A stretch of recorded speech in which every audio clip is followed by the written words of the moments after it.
There's another one you don't want to hear.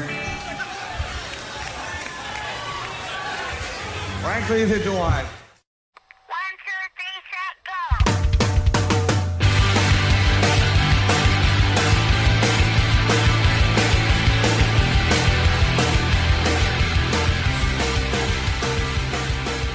Hello and welcome to the Power Chord Hour podcast. How you doing out there? I'm your host, Anthony Merchant, joining you for the first time in quite a while. Very excited to be back here with you with a very special one. If you're listening to this episode the day that it's coming out, February 19th, 2026, that means you were listening on the day of the 10th anniversary of the Power Chord Hour. Now, the podcast has only been going since 2020, but our very first broadcast of the radio show, the very first day that I did episode 1 and this show existed, was February 19th, 2016. And here we are 10 years in. Just for one, I can't believe it. That is crazy to me. It's crept up, last year felt the same way when 9 years came up. Same with 8 and, all of that good stuff throughout the years. But, yeah, to actually now be here, it's one thing for it to creep up. To then be like, nope, we're at a decade now. I've been doing this for 10 years. That is absolutely crazy. I still remember doing my first episode. I'm sitting here talking to you from the WRFA studios and on the same floor that the first studio was on. But technically the studio that I record episode 1 in does not exist anymore. And Studio A or Studio B, we had two studios that the studio got renovated. WRFA got renovated in 2018, and before that, we're in a smaller area. Now it's like a bona fide radio station, and I loved it at its charm. But yeah, in the early days, we had 2 rooms, kind of in an office setting, and we had 2 kind of smaller studios, and that's where I did the show, up until it got renovated. So. Those studios are gone, but I'm still doing it here in the WRFA studios in the same area that those studios were. And, it's crazy to think about that. I was still in college. I was 23 and now I'm 33, That is absolutely crazy to me. I was in my last semester of college. I had an idea for a show. And funny enough, this show actually almost happened on the radio station up at my college, up at SUNY Fredonia, which is 40 minutes from Jamestown. It's in the same county. But I was originally going to do a show on one of they have 2 stations up there, 2 really amazing stations. And I was going to do it on WCVF. And my schedule, I was commuting back and forth from Jamestown to Fredonia, 40 minutes. And I was doing that Monday through Friday. And the way my schedule worked and the way that the radio schedule and everything would have worked, it just didn't make sense to do it up there. So I ended up going, okay, well, I will see about WRFA, which I had been a paid intern here in high school and had been out of the WRFA world for a few years. This was 2016, and I graduated high school in 2011. So, there was a 4-year stretch there where I wasn't really involved with WRFA. And then, I had reached out to do a interview about the radio station for a class the semester prior, and had then been talking about, maybe coming back and doing stuff with WRFA. And then, I was like, oh, well, I really need to. I guess I already was. I think I was like, all right, well, here, I'll come down and do some PSAs and different random things here at the station. But then once I realized that, the schedule wasn't going to work up at WCVF, then, that's how the Power Chord Hour ended up here. But, it is funny. There's another timeline where I would have done it up there. And, who knows? The other thing is, would I still be doing it 10 years later? That was on a college station, and, it was my last semester at school. And, once I had graduated Fredonia, I don't know. Maybe I would have moved my, I had a friend who did a show on WCVF, and then once he graduated, started doing it on WRFA. It's not impossible that I would have made that move. So who knows? Maybe I would have. But there's another chance where, hey, I would have graduated in May, and the Power Chord Hour would have been a, college radio show that I did for 4 months. So, I'm really kind of happy the way things happened. At first it was kind of like, oh, that's a bummer. That sucks. I can't do the show up there. And, now that I'm talking to you about that show that, would have just been a college radio show, I'm very stoked that it wasn't just that, and that, now it's a podcast and a radio show that I've been doing for a decade. And, just a massive thank you to, if you're listening to me now, if you've listened, from the beginning, maybe, including if you listen to the radio show. Again, the podcast is about 6 years old now.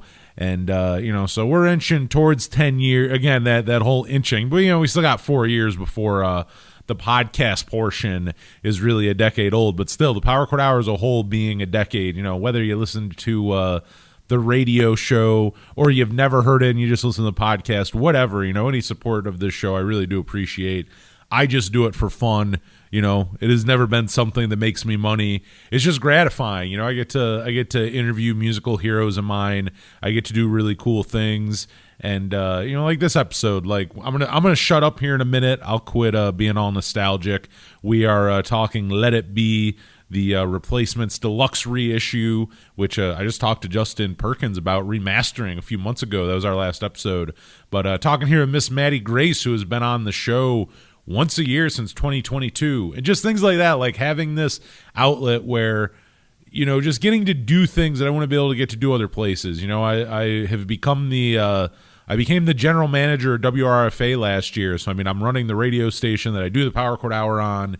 And, I have several other shows on the station, so that's the other thing, if you ever wonder, and I've talked about it, not like it's the first time I've talked about it, but yeah, if you ever wonder why I don't do the Power Chord Hour on a more regular basis, not because I don't love doing it, I love doing this, but, radio and podcasts and all that is, audio, if you will, is my job. So, that's my 9 to 5 Monday through Friday. So, that takes up so much time that after I'm done interviewing people and booking interviews and, programming music and doing all this stuff, then it's like, to then also do all that and then do the Power Chord Hour too.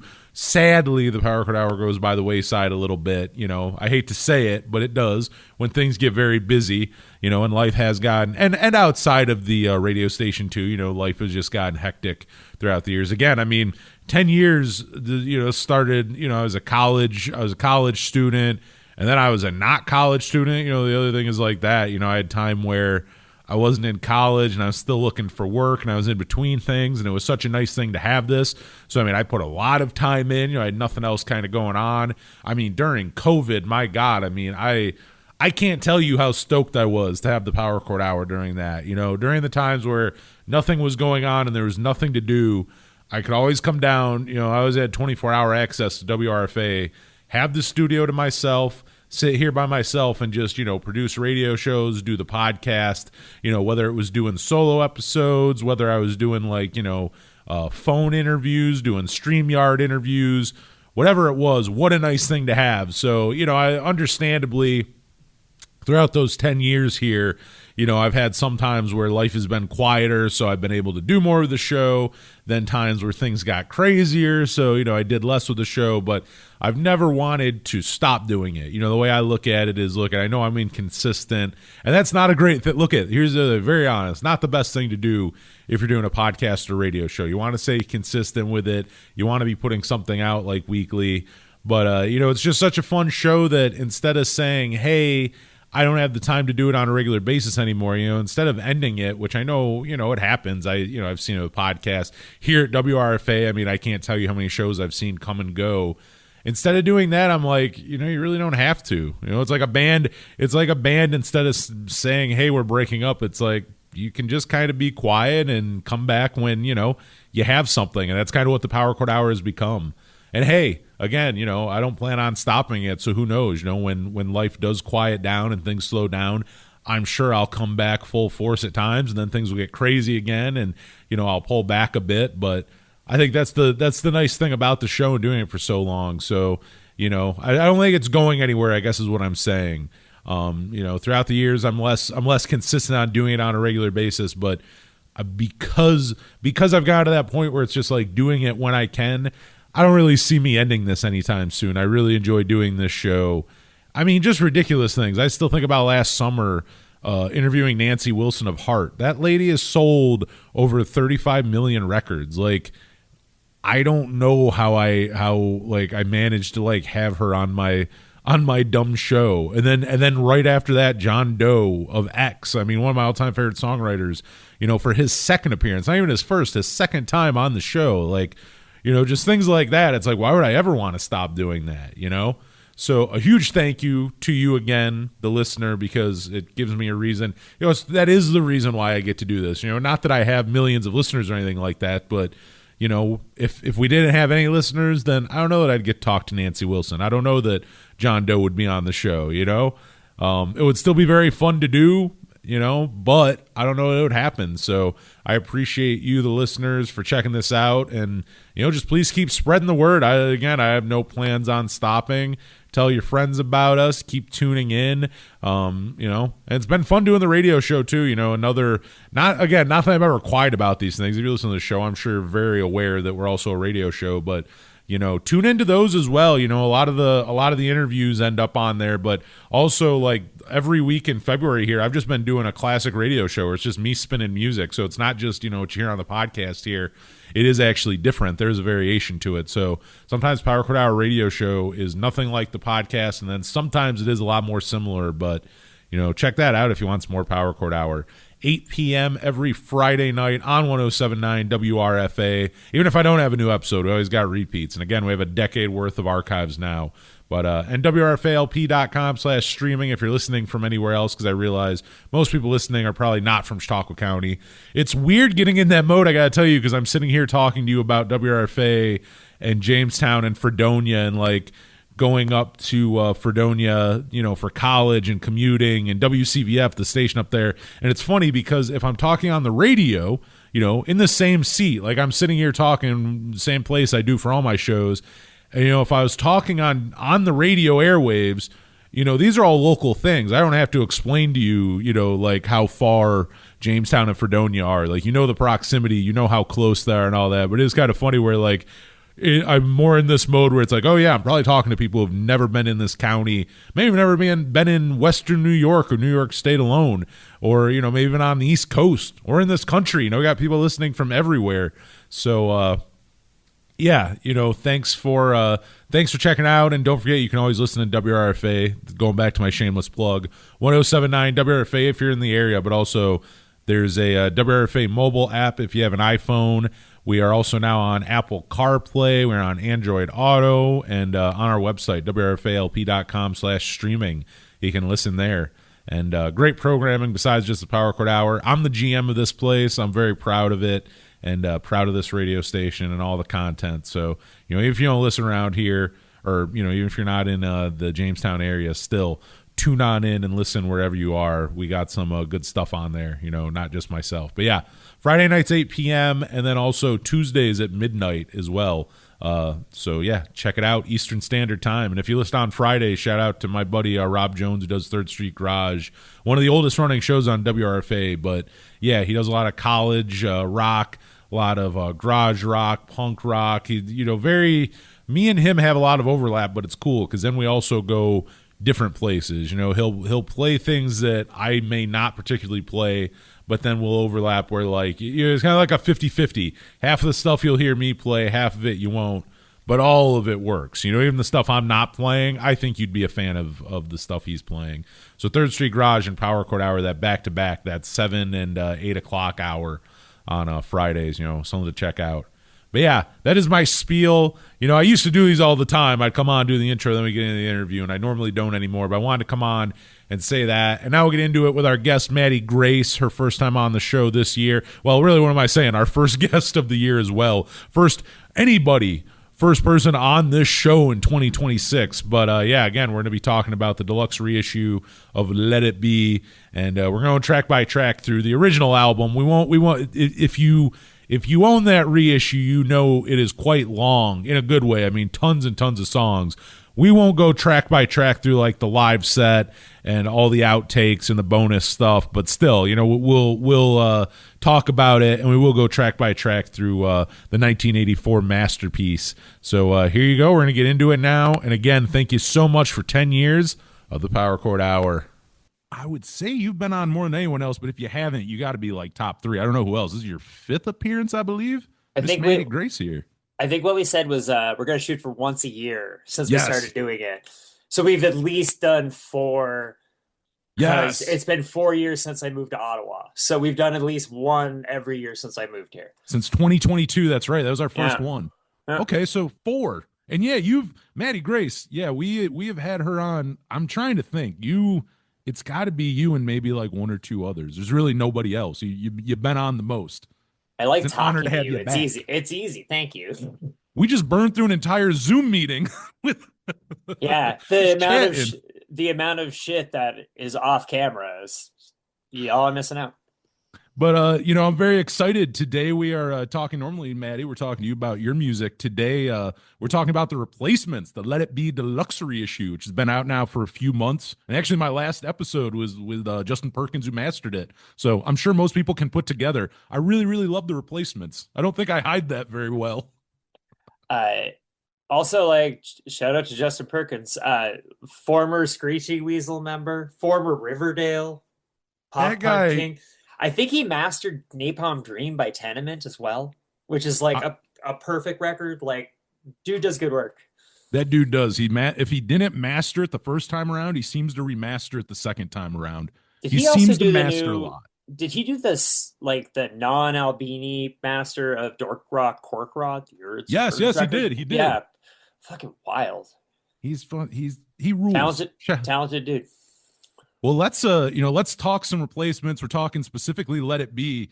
I mean, before we even start kind of reviewing it, what do you remember the first time you heard Let It Be? Like, where does that fall on? Like, was it the first Replacements album you heard? Was it later on through the catalog? Like, where does this come into your life? Where does this record come into your life? It was so first Replacements record ever heard was Stink. Stink is like, Nice. oh yeah, and like I still have a strong affinity for all of those songs. Seeing a bunch of them on the live part of this was really like was cool to hear.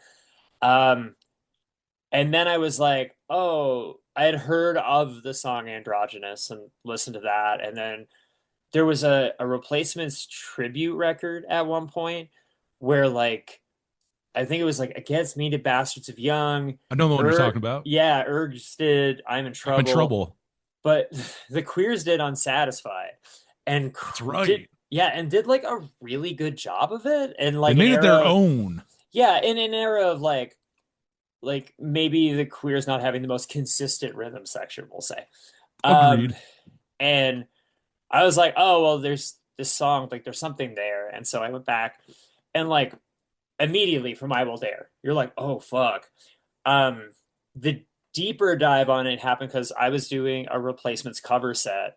It was myself. I was in a band called Fat Stupids, and we had our friend Miles Deck front the band. He's in a band right now called Witch Rot, but he drummed in that band Cauldron, the metal band. He in Halifax, he fronted this band that sounded just like the Stooges. Like, oh, nice. I love Miles, and he was like insistent that we cover "We're Coming Out." And I was like, I don't know what that song is. And then listened to it. And I was like, oh, I fucked up. This whole record's awesome. Answering Machine, like, still makes me kind of cry. Like, beautiful. Yeah. The sentiments expressed kind of across the board. Also, like, I don't know, you made me like a Kiss song. I have that in my notes. Yeah. Objectively, I was like, oh, maybe the first Kiss record is okay. And it was okay. It is, this record for me, I got in kind of a weird way. Pleased to Meet Me was how I got into the band. I think I probably heard Bastards of Young first on like VH1 Classic when I was in high school, circa like 08. You're watching the single speaker do the pulse thing. Yeah. I'm like, this rules. This is amazing. Yeah. And then, I remember getting Pleased to Meet Me. I remember when I got it. And then I got the whatever their greatest hits they put out in like 07, 08. It's like, Don't You Know Who I Think I Was. Was that the 2-disc one with the ship on the front? Or is it a water tower? No. Or is that another? I don't know. It's like a brownish cover. No, that's the one they did in the 90s. They did this one. There's two songs. They did two new songs on it. Yes, Pool and Dive, and I can't remember the other one. But that was my introduction to Let It Be, because there's like, I don't know, Unsatisfied's on it. I Will Dare. I don't know. There's like 3 or 4 songs off Let It Be on it. So that was kind of my exposure. But if I got Pleased to Meet Me in like 08, 09, I got Let It Be 2014, 2015. Really only like 11, 12 years ago. I really discovered this album. But like, it's just timeless. Like it's timeless. It's and they are a band with a long and storied history, and there's like a lot of weird intricacies in that band and that band dynamic. And then you're like, oh yeah, you made a record in 1984 as like a presumably cis straight guy, and you have a song called Androgynous, and you managed to put into feelings, like into words, the feelings that surround like gender ideology. Then, like, I think Westerberg is more astute than people often give him credit for. I mean, everything he touches, it's amazing, and that genuineness, everything he Yeah, does, it just, I mean, that's what made the Replacements good, really. I mean, I of think that's course. probably what made him so fucking good. Yeah. But no, you're right. Everything he did was just, I don't know, you felt it. It didn't feel fake. It didn't, I don't know, There's the a shit. you had shared it, that video of them playing talent show on like the International Rock Yes, Awards. And at the beginning he says, I don't know why we're here. And I'm like, yeah, I would feel the same way. Like the, his like now you're paying self-deprecation. attention? Yeah, now you're That paying attention? Right this now. Like what? No, that was the other thing. I've always loved the. I mean, he didn't invent self-deprecation. Their placements didn't invent it, but they're so good at it, and it's so. I feel like he knows he's a good songwriter, but he's never. There's no arrogance, and just I don't know. They're always funny in a way, shooting themselves in the foot. I guess it depends how you look at it, but some of the self-destructiveness and the, I don't know, just being hard on themselves. Yeah, it was always kind of funny. I think there's, as a person who's done music for a long time, there's this idea of like playing a game, and the more you play the game, the more masters you have to serve. But if you're like a wild card where you're like, you never know what you're gonna get, like it makes it easier to play the game because people have a lower expectation on you. Yeah, Like if you they're never gonna whatever, we're gonna pile all of this expectation on you. Oh yeah, what if we just get super loaded on SNL? and say fuck Yeah. on Oh live yeah. TV. We got to throw a fuck in there.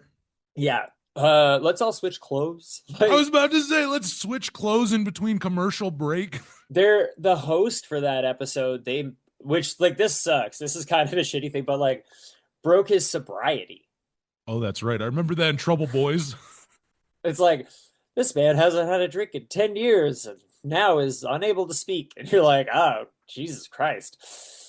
It does check out though. There's the Replacements who did it though. There is a Yeah, part that's like, if anybody's gonna do it, well, just like in that video you're talking about that I shared, there's the whole story where they weren't supposed to say we're feeling good from the pills we took. yeah, So then and he doesn't, but then he gets to the bridge and he keeps saying it's too late to take pills, and I think he says pills quite a few times later on. So he's still fucked with him. He's like, yeah, I won't say we're feeling good from the pills we yeah, took, and then he just throws it later on into the song to fuck with yeah, him.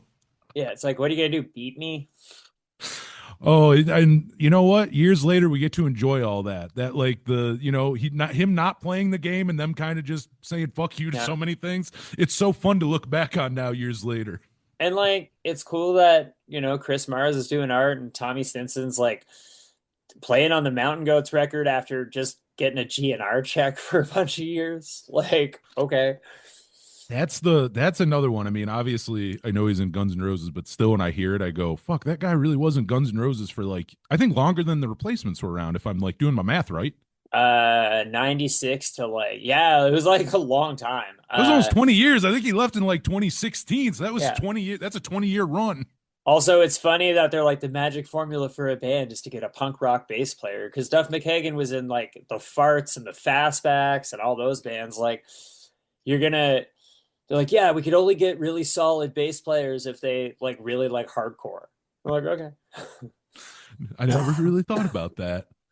Where does the other thing is, getting to Let It Be, I feel like this tends to be a lot of people's favorite. I mean, then again, it's Yeah. that 3 album run, so people go around, but where does it fall on yours? Like, are you going to surprise me and go, no, All Shook Down is my number one? Or does this sit No, up there as like your favorite or one of your it's favorites? uh it's neck and neck. So like depending on the day of the week, it's Let It Be or Pleased to Meet Me.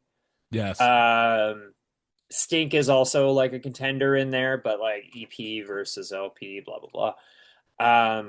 But like Let It Be is the record like, oh, I'm cleaning the house, so I'm quietly listening to something. I'm feeling whatever and I want to go for a walk. That's the one I always go to. Always put That's a that good record on. choice.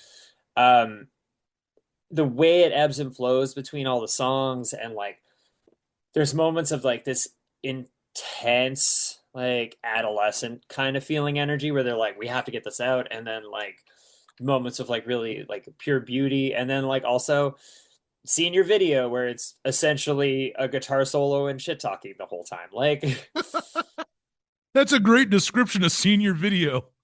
I mean, it's, and you're right. You're right. well, and like I can only imagine at that time, because like even in the early 2000s, if somebody made a video, they were like, hey, you gotta, we dumped all this money in this thing and it's gonna be on TV and blah blah blah blah blah. And then it's like, as much as like, yeah, you want to be supportive of your friends, and sometimes people make cool stuff. Like I imagine if you're in the thick of it, you're like, God, I wish you would just stop. Especially early MTV days, I bet like there'd be an apprehension to leaning into that. Oh, 100%. 100%. I think, and not just this record, I think it's part of what makes me love them, but I think maybe Let It Be is the best like example of it. How, you're saying there's a variety in there where like, I mean, there's serious songs, and then next to it, it's like, hey, let's fucking cover Kiss. Hey, Yeah. let's do senior video. Like they can, and it works. They can go back and forth. They can go serious song, kind of, and again, not funny in the way that they're like parody songs or joke songs, but you can see the humor in Gary's Got a Boner and how that's different than like, Androgynous or Answering Machine. There's a real difference there. Tommy gets his tonsils out. That song's like genuinely really fucking funny. It is, and it's like, who the fuck would write, like, how is that coming from the same mind that's writing like You're Getting Married and some of these songs? Like that guy also wrote If Only You Were Lonely. Yeah, like that range of him is what I love. Yeah, you wrote The Ledge and Skyway, and the song that will clear a bar, Here Comes a Regular. That song will clear a fucking bar. You talk about songs make you cry. That is one that, like, on the right day, you're just like, bawl your fucking eyes out. Yeah, you have no emotions if it doesn't. Well, like you've never truly experienced hitting bottom until you fucking feel that song. But like, I digress a little bit, because just like, I think what's Black Diamond, like the fourth song on the record or something? I think it's six. Okay, so like, I Will Dare, awesome. Favorite Thing, awesome. We're Coming Out, awesome. Tommy Gets His Tonsils Out, and then Androgynous. They're like, okay, then and Black Diamond, and then Unsatisfied. Like, what? Like, it doesn't. And all of the stories about them, like, oh, we're gonna throw the masters in the river, or all of that shit, and you're like, could you imagine recording this record and being like, oh yeah, this sucks. That is hilarious. This is like, I mean, it's not just you and I. A lot of fucking music snobs regard this as like one of the greatest fucking albums of the 80s and maybe of all time. And to be in the band and go, yeah, let's throw that sack of shit in the river. Yeah. Like what compared to what? Like, because sometimes you have to just sit with the thing you make and you're like, next time I'll try better. But like, there's not a ton of extra B-sides on this record. Like for an expanded thing, there's like alternate takes of a couple things in a T-Rex cover and stuff, but there's not like, it's not like they're like, oh yeah, we unearthed 12 extra songs. It's not like was it the Please, or there's a shit ton on Pleased to Meet Me. There were like 3 songs Tommy Stinson sang that like never saw the light of day until that came out. The Sorry Ma reissue has like basically a whole other EP of songs at the end of it. And you're like, okay, this is like, they're not a band that wasn't prolific. They just only recorded what was good, and that's I love that. That's like the sickest charm. Also was like Let It Be was their last one on Twin Tone, right? Yes. And then the next one was on Sire. Yeah, so Tim like, is on Sire. So like, best foot forward, but get forward. It's the clarity to new wave, right? Your best foot forward onto the major. Because I wonder if they would have, had like Hootenanny.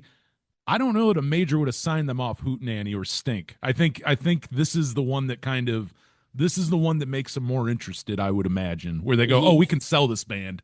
Of course. And like there's moments like on a record like Stink, I hear it in like Go and Give Me Noise. I hear like Nirvana, and like Kurt always did stuff where he's like, I never really listened to that band, but like bullshit the vocal tone, like I'm like, Go is like something you would have wrote, dude. But let's not talk about a person who's been dead for 30 years. But you are right. I've always argued that I think he just didn't like people comparing him to my theory is he didn't like people just throwing that on him going, "Oh, you must love the Replacements and Paul Westerberg." And I think he was reactive because I'm with you. There's no fucking way that guy didn't love the Replacements. It's not accidental to accidentally steal something like the way you sing. And maybe maybe it's just because they all like fucking the Beatles or whatever. But like, I don't. It feels a little sus. No, I'm 100% with you, which also made me laugh when I was at the grunge exhibit in Seattle at I forget what the place is called, but they had music that was like the proto grunge. And guess what? The Stink EP was on it. You could listen to like samples of like, here's bands before grunge, and there was the Replacements, and there was the fucking Stink EP, and there was also a picture on the wall of the Replacements of a show with just people mosh like the Stink era of just people going fucking crazy, which just made me laugh knowing the whole Nirvana Replacement shit. It made me laugh so hard. I'm like, I wonder if whoever put this in here knows what they did. I've never thought of the idea of proto grunge because it's also tied into college rock and 80s hardcore that I'm like, what do you mean? Like proto punk? Absolutely. Stooges, Death, New York Dolls. Absolutely. But like proto grunge, it's like, okay, well, Soundgarden wanted to be on SST and got on SST. Alice in Chains were a metal band. Yeah, that's right. Pearl Jam like Neil Young, and Nirvana, like there's a person who lives in Halifax, and she used to be in this band called the Jellyfish Babies, and they were like a really great Canadian band in the 80s. And she said, yeah, we used to listen to Nirvana on 45 because it sounded like good punk. and I stand by that. I like that. Yeah. It's like a little chipmunky, and it's a little too fast. This works. Yeah. Well, let's get in. Yeah, let's go. Let's get into the record. And I mean, we've already talked about it a little, but I Will Dare, fucking track one of the best album openers in my opinion. You got a crush on somebody? That song better be on the fucking mixtape. It needs to open it on it. I feel like you most can of the time, yeah.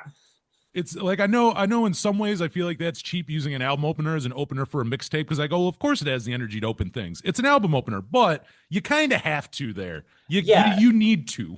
You're not you don't always have to be obtuse for the sake of being obtuse. Sometimes a thing is that way because it's good. That is very true. Because I was thinking about this. Like, can you imagine another song opening this record? Like out of those ones, not really. I couldn't. We're coming out, maybe. Maybe that favorite thing I sometimes go, I wonder if that would work, but then I go, it's too abrasive right away. It hits you. Yeah. It almost starts too quick. Like, so I don't know. It needs more of a build up. Well, and it does the pullback, right? Like, because it's got the fast part and then it pulls back right away. And if it's the first song on the record, you kind of want to build momentum. So that's a good see that.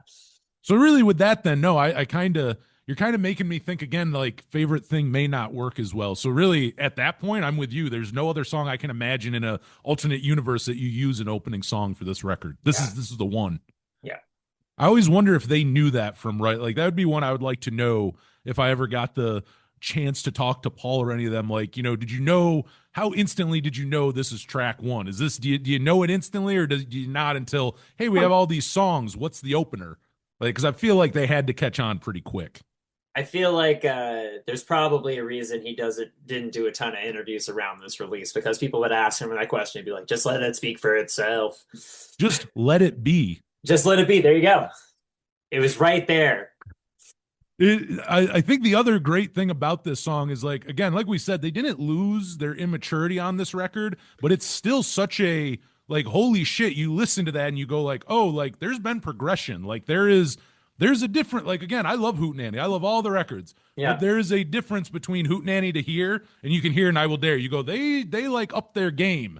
It's the idea of like, I guess, emotional maturity, probably. Yeah. But like trying to do the math in my head, like they were all in their early 20s. And I imagine people in that era in their early 20s were just as dumb as we were, and people now and beforehand. So like to have that level of reflection is very impressive as well.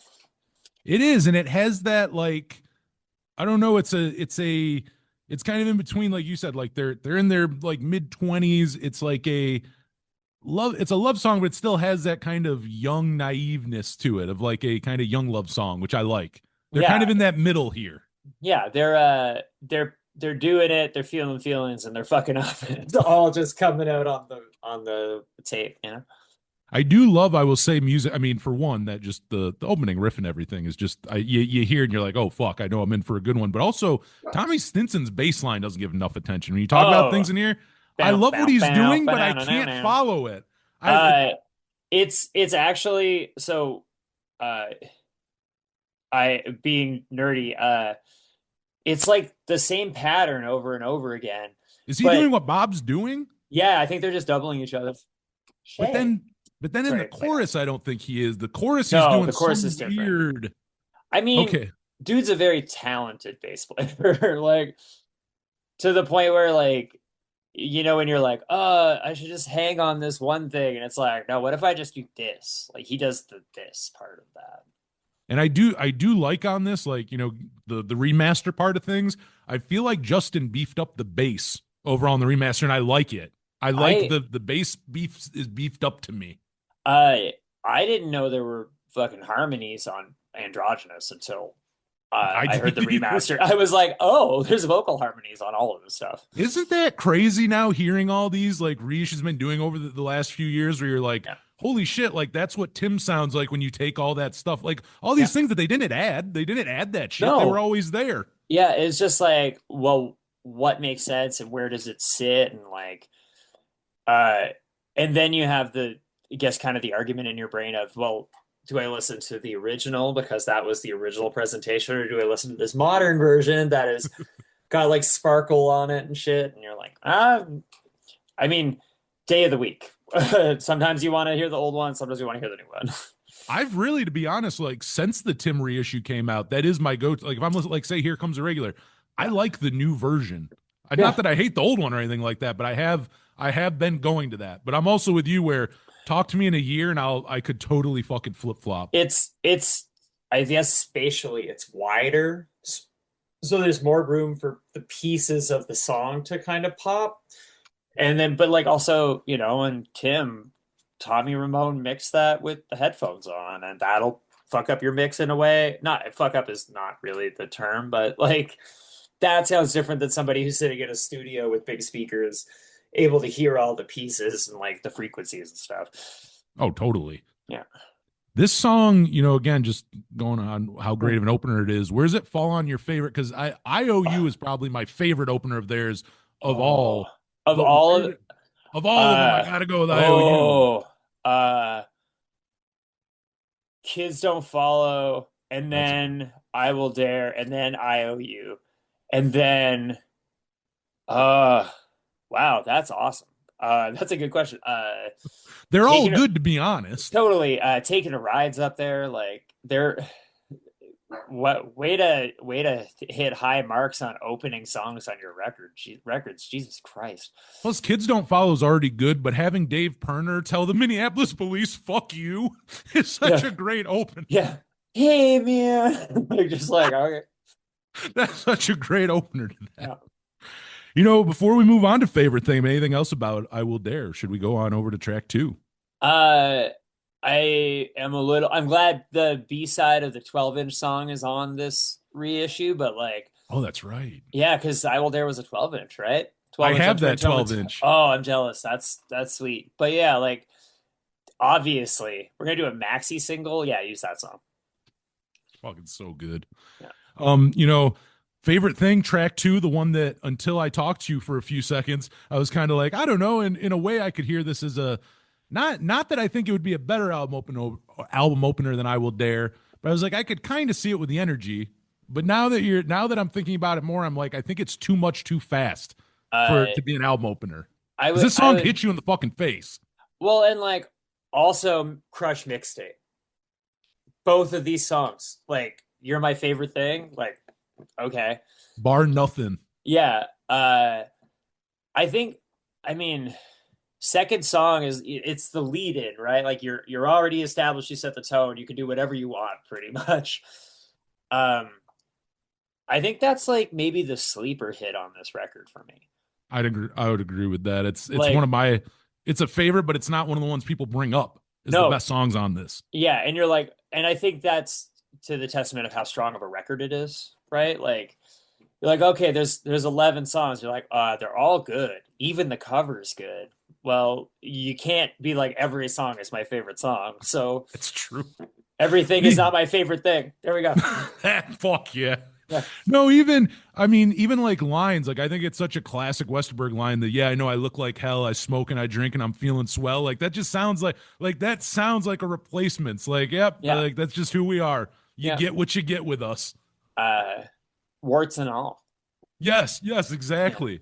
I love, but I do like the song just right away. I think it's so good how with I Will Dare, you're coming out of that, and I Will Dare has a great ending, and then it's like you kind of get a second of silence, and then just right away you get that. I believe he's saying yeah. I think he's yelling yeah at the Yeah. beginning, and then yeah, do that fucking guitar too. Like the wailing of the guitar is fucking great in Yeah. the intro. Favorite thing. Wah, wah, wah. Yeah, Yeah. he's not even really playing a chord or anything that I know. He's just fucking bending strings Oh, and there's a lot of it's distortion. it's big Johnny Thunders. It's big Johnny Thunders. You're right about that. Yeah, and whether or not that is intentional or not, like, what else are you gonna do? Little chaotic yell, little drum fill, some like unison bends. That sounds like New York Dolls to me. Like, It really is. But I love too because you have that, and then I like where it kind of catches itself where they're not both, but I think Paul might be like palm muting like the rhythm guitar, and then yeah, you have just the starts going in. And I think that's so great, like the dynamics of that. They are very good. Another thing you got to give them credit is dynamics. They are good with dynamics. for This a band, band that like didn't really learn how to tone in how loud they were for a long time, they did like a good job.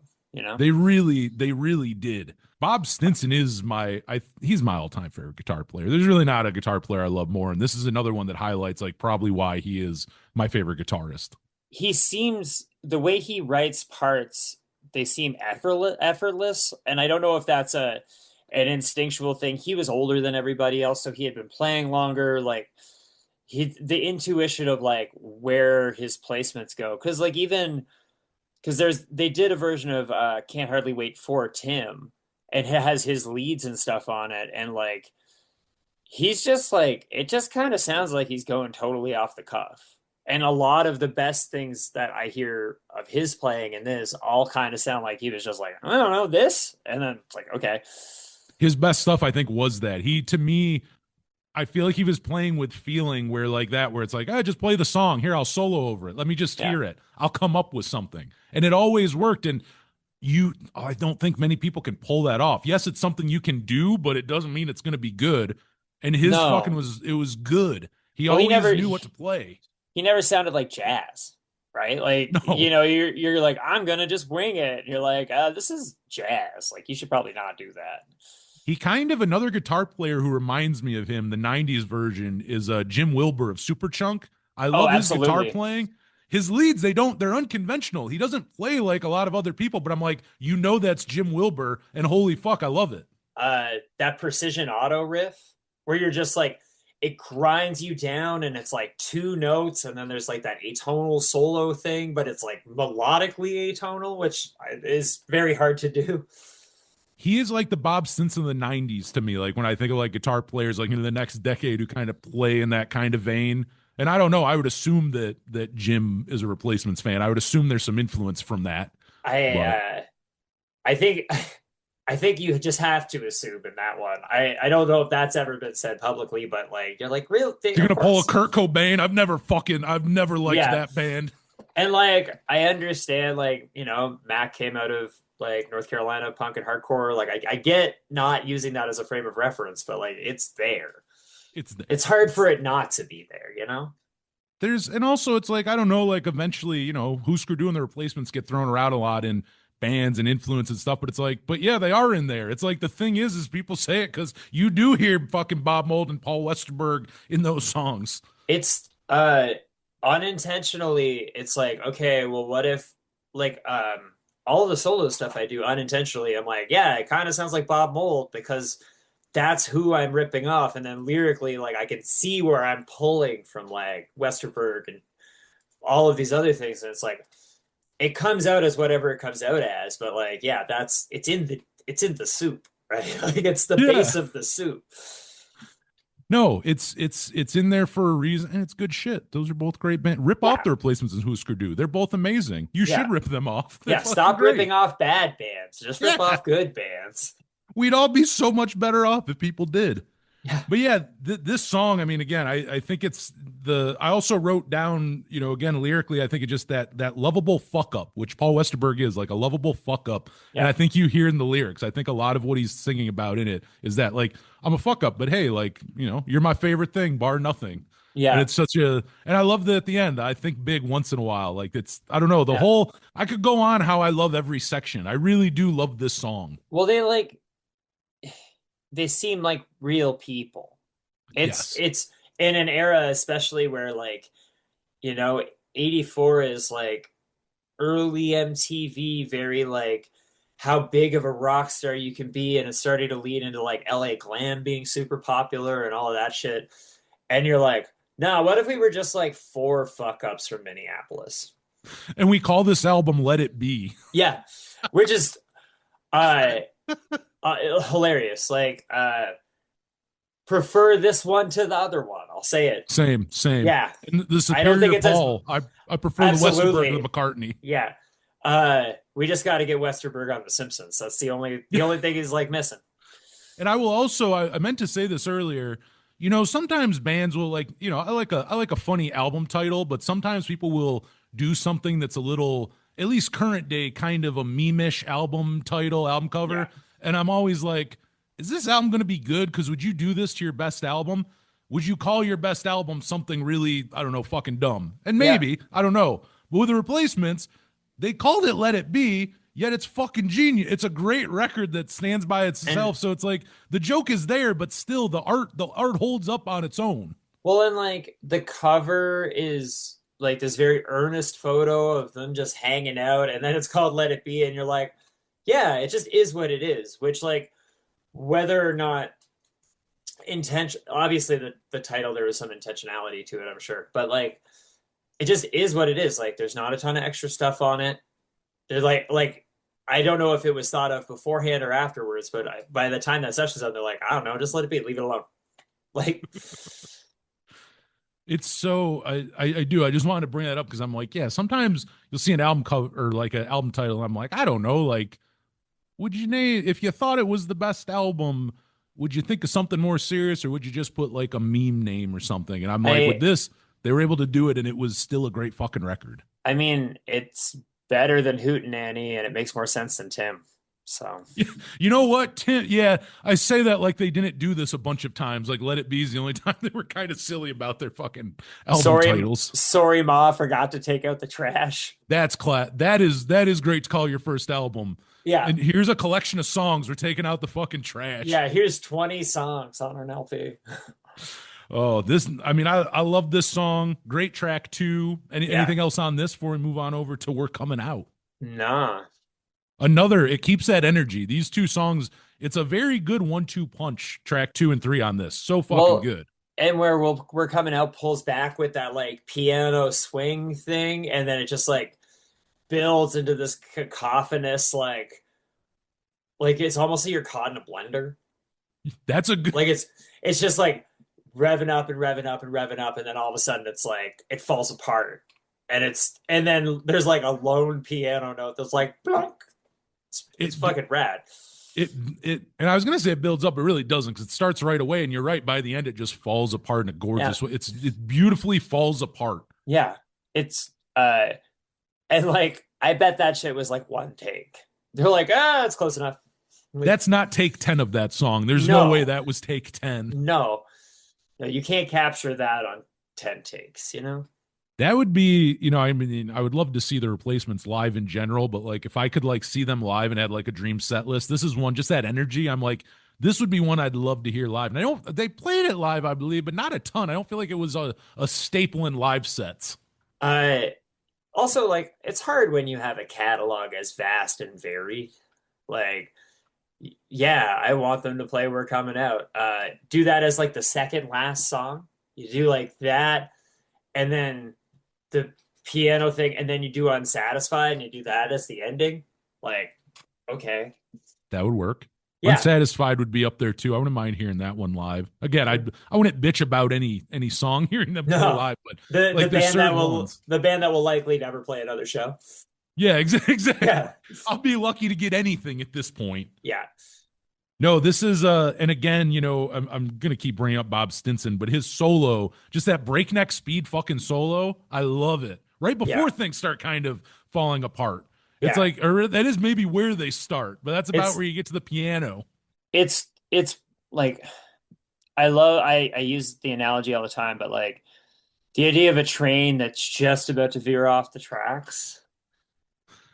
That's like what their live shows are like that too a lot of times. Like I love that where it's like, and then sometimes it would go off the rails, but like I'm sure there's some foreshadowing. You'd go to the show and it's like it's not always song one, but you just kind of watch it happen a little more and a little more. You'd feel it in the air, right? You're like, am I watching a car wreck? Like what am I? But like sometimes the best things I've ever seen are like, oh, you're barely holding it together. Like this is wild. And I believe it too, like with this, going back to the genuineness of the replacements, you're like, I do believe they're going in there and like they're putting their all into these songs. And it is just kind of, they're not trying to, hey guys, like let's I don't know, fabricate, let's be this or that. Like this is just them. Like that's truly what I think happened when you got the four of them in a studio and just started writing and playing songs. This is what you get. Yeah. It's like it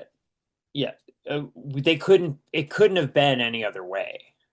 Right? Like it just is this at this time. And then like you can see where maybe focus has changed, but this is, if thinking about it, and I know the jump from like indie to major, but it does seem like this might be the last record that was thought of as just like, hey, all these songs are cohesive. I agree with that. Because I could also, I don't know, like, how do you feel about this? I think you could hear this song on like Hootenanny or Stink. I think they may have fit on there. Like it still feels a little bit of like coming from that era of the band. We're Coming Out absolutely could have been like a Hootenanny B-side because it's got that like there's like a swingy thing to it, and like I think Hootenanny is like one of my least favorite, controversial take, is like one of my least favorite replacement records. Of the early era for sure. It's like if I had to do the first four as like a list, Hootenanny's kind of I'd be the same of it. And I think it's partially just because it is so disjointed. So this almost feels like a reactive thing to that, where they're like, oh, you think we're a mess? Well, here's all the songs that make sense. That's a very good point because, again, like I said, what I love on this is that they do go all over the place, but you're right about that. And Hootenanny, it's not that they didn't do that too. It didn't work as well because they did go all over the place on Hootenanny, but it wasn't as good as Let It Be. It didn't work as well. I didn't really think about that till right now, actually. And same, I was just like, oh, that makes sense. It makes total sense. But no, this song, I mean, again, I would love to hear it live. I love that solo. Yeah. I mean, and the noise at the end, just noise. Yeah. It's so, I like it too, because this album I will use, like, this is a good album if you want to get some of the replacements. I feel like Let It Be is the one I tend to play. But when you get to this song, it's funny because I've gotten people who are either into it or like, what's going on? Like, well, if you're going to get somebody into the replacements, this is the record where you're like, if you like this record, you'll like everything else. That's a good point because you can go back and forward and you'll, exactly. If you like Sorry Ma, you may not like the last few records. No, of course. If you like a few, this is a good, and vice versa. If you liked All Shook Down and Don't Tell a Soul, you might fucking hate the twin tone stuff. Yeah. But this one is, I don't want to say accessible, but like it's definitely a great entry point for this band. It really is. And without, again, I think one of the most beautiful things about it is they never went in thinking that. They didn't go in going like, not. It just came out that way. Like, it's just that purity of it all. Well, in hindsight's always, 2020, right? Like, you make, hey, we made this thing. And then years later, it's like, oh, people are still bugging you about this record? Like. That thing? Yeah. I'd like to rewatch Color Me Obsessed, like the documentary where they had none of the music, they just do the interview, because like, I think about it in the part of that movie that always stuck out to me is Goo Goo Dolls are sitting on a couch and like they were a replacements core record before, the mom rock shit. And they're like, we stopped in Minneapolis on tour and looked up a phone book and found P. Westerberg. And they call Paul and just go, hey, is this the Paul Westerberg that wrote Otto? Ha ha ha ha ha. And then they hang up the phone. And I'm like, I wonder what other nuggets I missed in this documentary. That was I actually did a project on that documentary in college in a film class. You're going to do a music doc with no music. And it blew in that class. People would not like when I was done the presentation. It's like, any questions? I swear to God, half that class could not rap. They're like, so wait, you don't hear any music? You don't like it does? And it, like, no, it and it ends on, I believe, the picture of them. Just that one picture of them. I'm like, no, that's how it is. And like, I'm telling you, after my presentation, those kids could not comprehend. Trying to explain lore to people who maybe don't understand how subcultures work is always like at some point it's an effort in futility. It's like, I don't know, trying to explain fucking Eraserhead to people, and you're like, no, it's a metaphor, and it's like, that baby. You're like, no, but don't think about that. Like, you eventually just go, you know what? I'm gonna love this thing. Fuck it. If you don't get it, you don't get it. I can't explain this. You'll either like it or you won't. Not everything is for everybody. Yes. But no, color me impressed. Anybody listening to this who hasn't watched that, I would say go back and watch it. It's worth the watch. It's also interesting to see like the people that band had influenced that you'd be surprised about. There's a lot of range in there. Yeah, because it's like you're like, I'm quickly going to look it up, but like I know Brian there's like a Fallon, I think, was in it. That's what I was gonna say. Like, I mean, Brian Fallon makes sense to me, but like, yeah, that's true. More so in the like there's actors and stuff in it where you're like, wait, this is like you're like, you have nothing to do with music. You just like the thing. Is it? Yeah. Color me impressed. Color me obsessed. There Color me obsessed. God. Norman Bachard was the director. Yeah. Hell yeah. I'm just like pulling up the IMDb music time.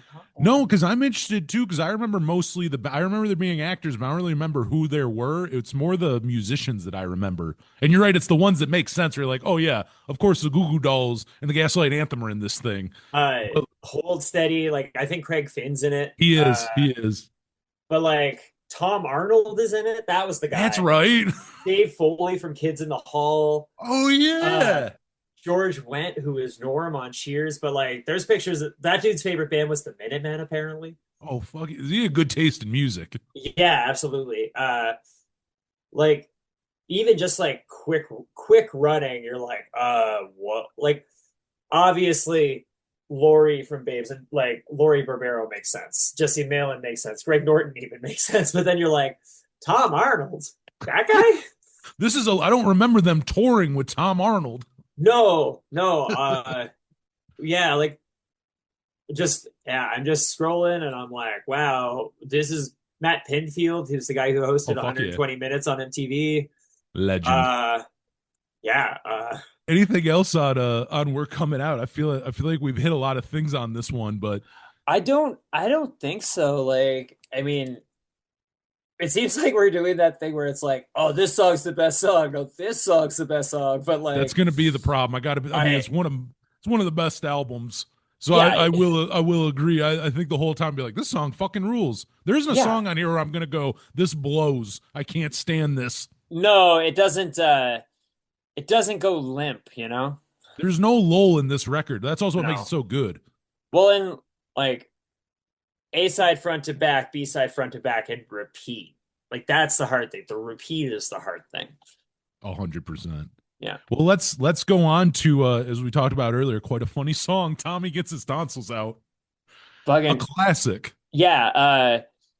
It almost, if it wasn't so good natured and just in this idea of like making fun of rich doctors, it almost is like the song where it's like, are you bullying Tommy because he's a baby? Like, there's a little of that, I'm sure. Yeah. I mean, siblings.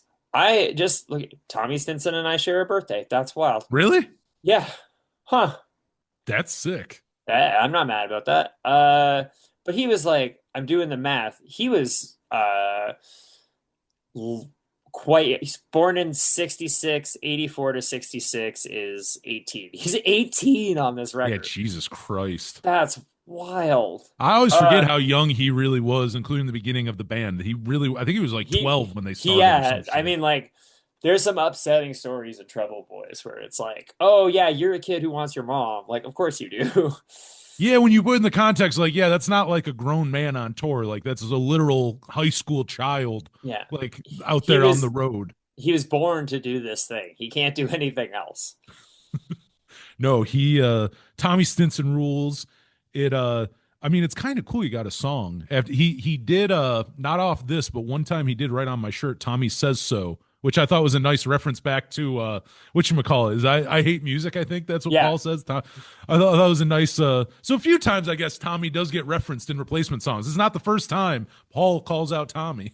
I mean, I guess he would be technically the teenage heartthrob of the band. He Just weird has to be. yeah. Uh Also, like, this is just totally a tangent, but I hate music. There's too many notes is something I think about every band practice. I had a teacher once. I wanted to learn Out of Reach by the Get Up Kids, Yeah. and I'm like, hey, can you help me? And once I stopped playing the song, he's like, that guy plays too many chords. Like, there's too many chords in the song. And I'm like, honestly, I can't disagree. If you go look at the chord progression for Out of Reach, there's a lot of fucking chords in that thing. For 12 notes, you don't have to use all 12. He does. Matt Pryor uses, I think, almost every fucking note in that key. I think it's B major. That dude is like on another planet sometimes where you're like, oh, you wrote that. Holy shit. Oh, that's another good, actually, beer for breakfast. Yeah. I had a conversation with replacements with either the drummer or the bass player a few years ago, like a good 10-15 minute conversation about their replacements and Tommy Stinson too, specifically. We also got into Tommy Stinson for a while. It's the nerdiest club ever. Right? Like, where back in the day, all the pop punk nerds would have the 27 tattoo for like Riverdale's kind of thing. And then it's just like, no, the actual secret handshake is, what's your favorite replacements record? That is, I know I'm gonna like you if we can talk replacements. I have learned that we're gonna have something in common. Yeah, rarely do shitty people like this band. There's certain bands I like where, like, I don't know, they're so massively liked that just because we like the same, I love Blink-182. Blink-182 goes many places that people who, just because someone else likes them, I may fucking hate everything else they like musically. We may not have anything else in common. That's a great example of a band where you're like, oh yeah, but like, what kind of Blink? Like, the one I came around to was, I think Neighborhoods is a surprisingly good record. Honestly, it is. It's got some jams on it in a way where I was like, I was a little too like, I'm only listening to Black Flag when that record came out. And in hindsight, I was like, I kind of fucked up. They were really people shit on that record.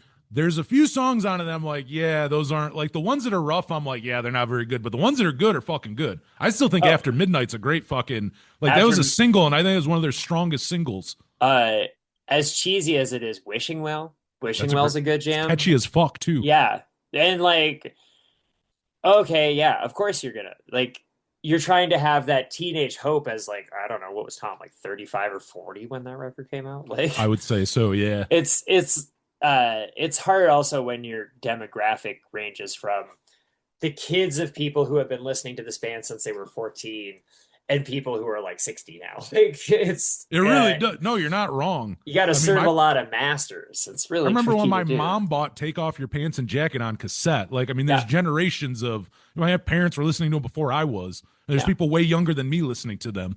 Damn It was on a TV commercial. We had gotten back from Pizza Hut. I heard Damn It for the first time. Changed my life. Yeah. So good. The Replacements and Blink are my two favorite bands. I know they're drastically different, but those are my two favorite bands, to be honest. I mean, I can't say anything bad about that. Like, but I also think why now Blink to a lesser extent than the Replacements, but that going back where you can joke around, but you can throw like a serious song in there. And then you go back to a dick joke. Like, I like bands that aren't just one thing. If you're always, here's an album full of dick jokes, or here's an album that's just going to make you fucking cry for 12 songs, I like it better when you mix it up and I get a variety. Both the Replacements and Blink have made me cry. There's one of the bonus songs on Take Off Your Pants and Jacket is that song What Went Wrong. I love that Uh song. 14-year-old kid mediating their parents' divorce. That'll fuck you up. That piano or whatever. I don't know if it's a piano in that. It's an acoustic guitar. Well, no, later on he plays it again on something else, I think. Oh, I swear later on there's like I don't know what the hell it is. It's not a piano, but he plays that same riff on something yeah, the else. like bong bong bong. Yeah.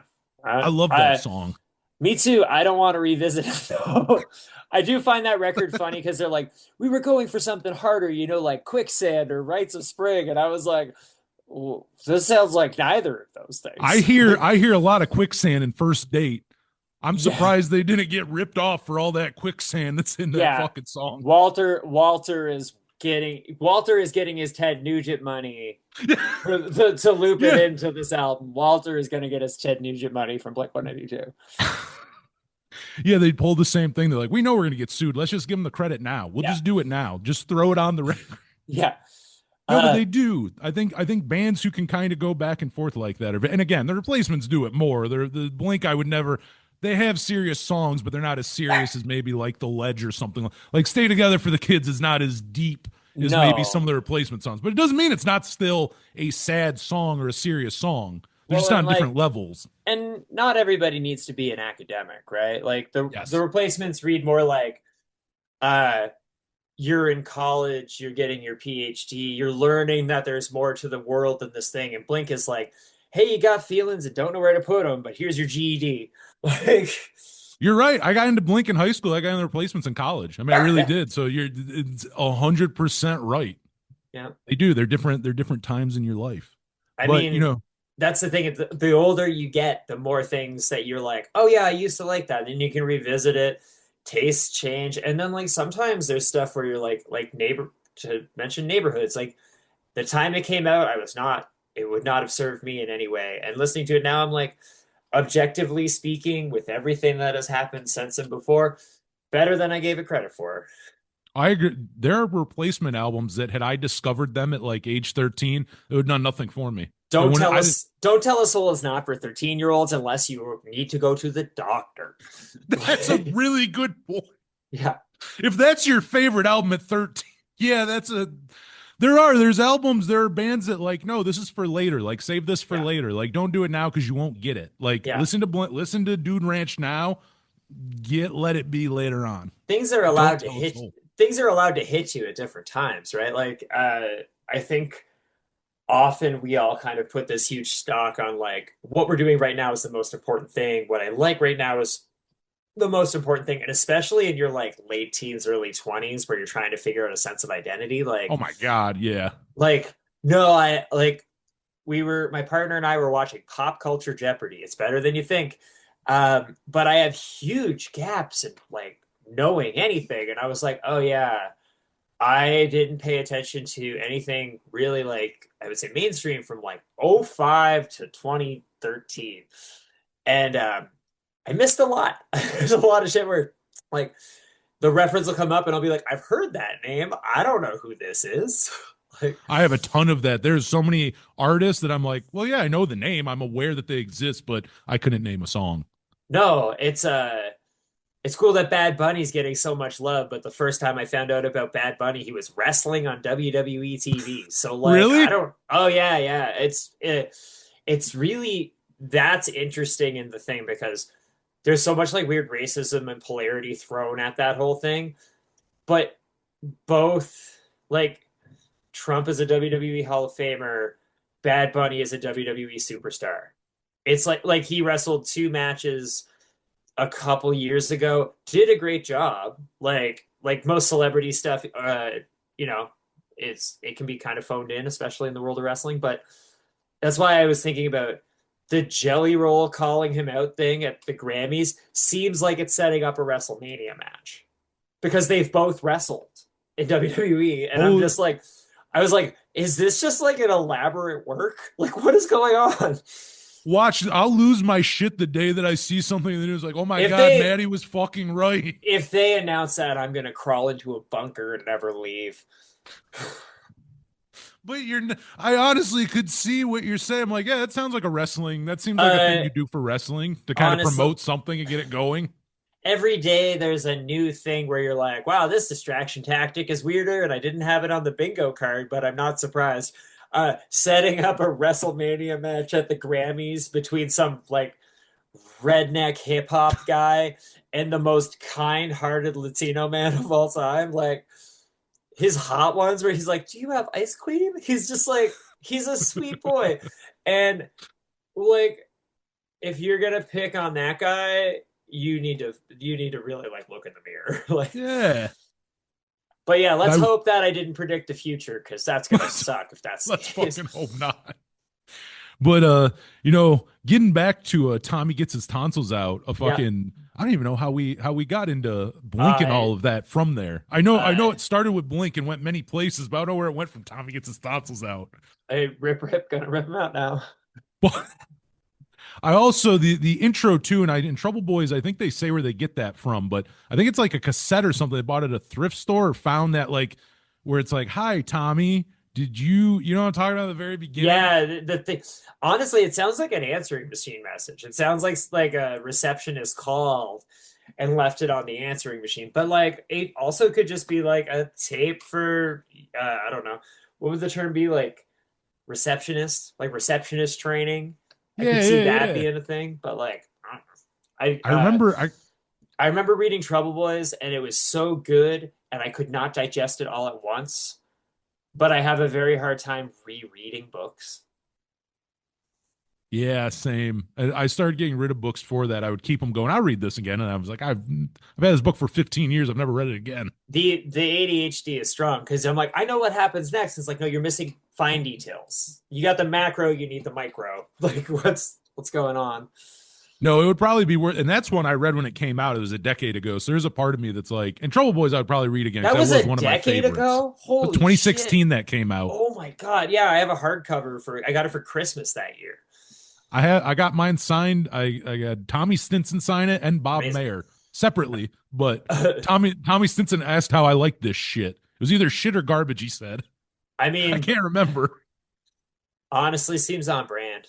No, it does. The way he said it and everything. I mean, it's exactly what you want Tommy Stinson to say when you pull out your copy of Trouble Boys and ask him to sign it. He's playing bass on that like Blondie tour where it's like I think Clem Burke's still alive, right? Did he? No, he passed last year. He passed last year. There's like, I had seen a flyer, and I'm assuming it's not made up, and it was like, these are all the people going to be playing Blondie songs, and Tommy was playing bass on it. Ooh, I guess I could see that. I mean, Ex Offender, that song rules. Blondie'd be a good one. I would like to see Blondie live to begin with, but to see him with Tommy Stinson, that I wouldn't mind that at all. Yeah, no. I would definitely check that out. Anything else about this song? I mean, like I feel like this is the one that like could show up on Stink very easily. This is another. It's not as like dark, like tonally, because it is very like your tongue is so far in your cheek, but like it could absolutely be there. I would say like favorite thing we're coming out. Tommy Gets His Tonsils Out is kind of the run. And they're all great songs, but those are maybe the 3 songs on this album I could see them on past albums. Because again, there's songs on this one where I'm like, it wouldn't have fit on another Replacements album. It has to be on this one or on a later one. But I feel like this is another song where I wouldn't be shocked if this was on like Hootenanny or fucking Stink or something. Just had a thought as you were saying that, where it's like, oh, it's interesting how the record hits a point where you could see the trajectory of where they went afterwards. 100%. Which like, all of those jams could be on other stuff, and then you're like, all of a sudden it's like, oh, actually, like Answering Machine is what leads into Here Comes a Regular, which is what leads into like all of the things afterwards. Well, even next, Androgynous is the next one on the album, and now we're getting back to songs that I don't think that would have been on Sorry Ma or fucking Hootenanny or Stink. This is them progressing. And I'm curious how long he sat on this song, because I would love to know. It was like, did you write it in 5 minutes? Had you sat on it for years? Like, because also there's that whole thing in Trouble Boys where like they did not like acoustic and piano ballads. Anytime Paul would pull out the piano and shit, they'd be like, no, put that back. Yeah. So like that hesitation too of, you're right, like, did you write this and go, no, I got to bring this in? Or like, did you really kind of him and haw and really kind of internally be like, oh shit, should I not? Like, I would like to know that as well. Yeah, it'd be I feel like that would be like the least annoying question you could ask him. If you're gonna ask him a nerdy question, I think that's probably be like, how long did you sit on that song?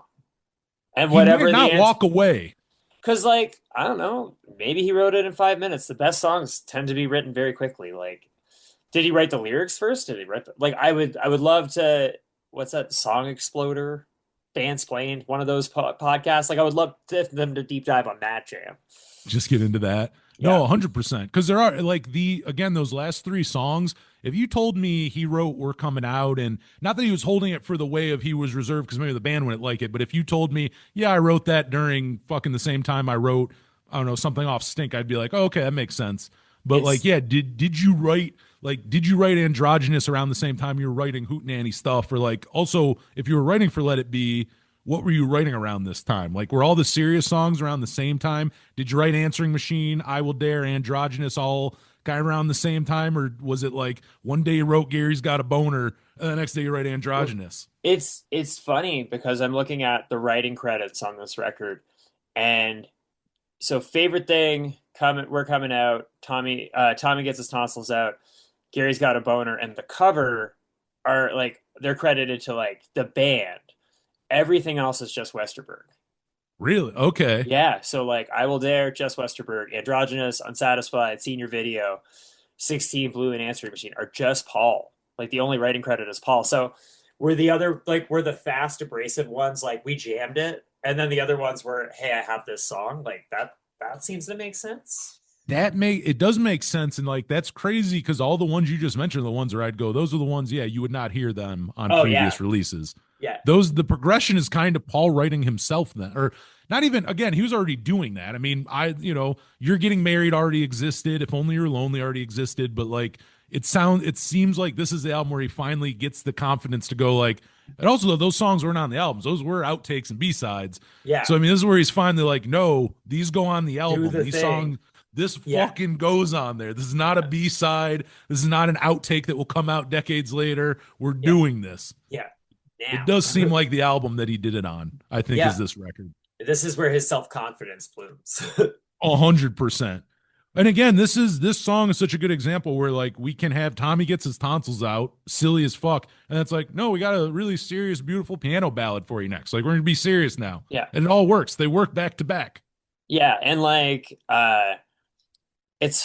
it's tricky to make a song where you're like, oh, this is timeless and relevant across the board. And I would even argue Androgynous is probably more relevant today than it's ever been. 100%.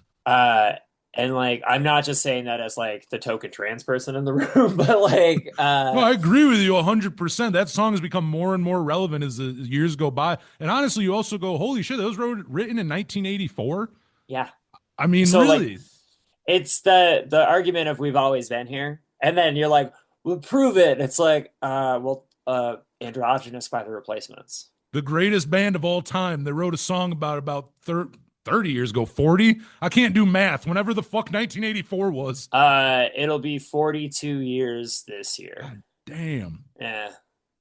Yeah, that it really is. But no, this song, probably it's one of my favorites. Looking and thinking about the idea of, okay, Androgynous into Black Diamond, which is like essentially about, like a sex worker. And I didn't think about that. And came from a Kiss record, which I think that first Kiss record is like 70. It's 70 something. I know it's earlier, mid 70s.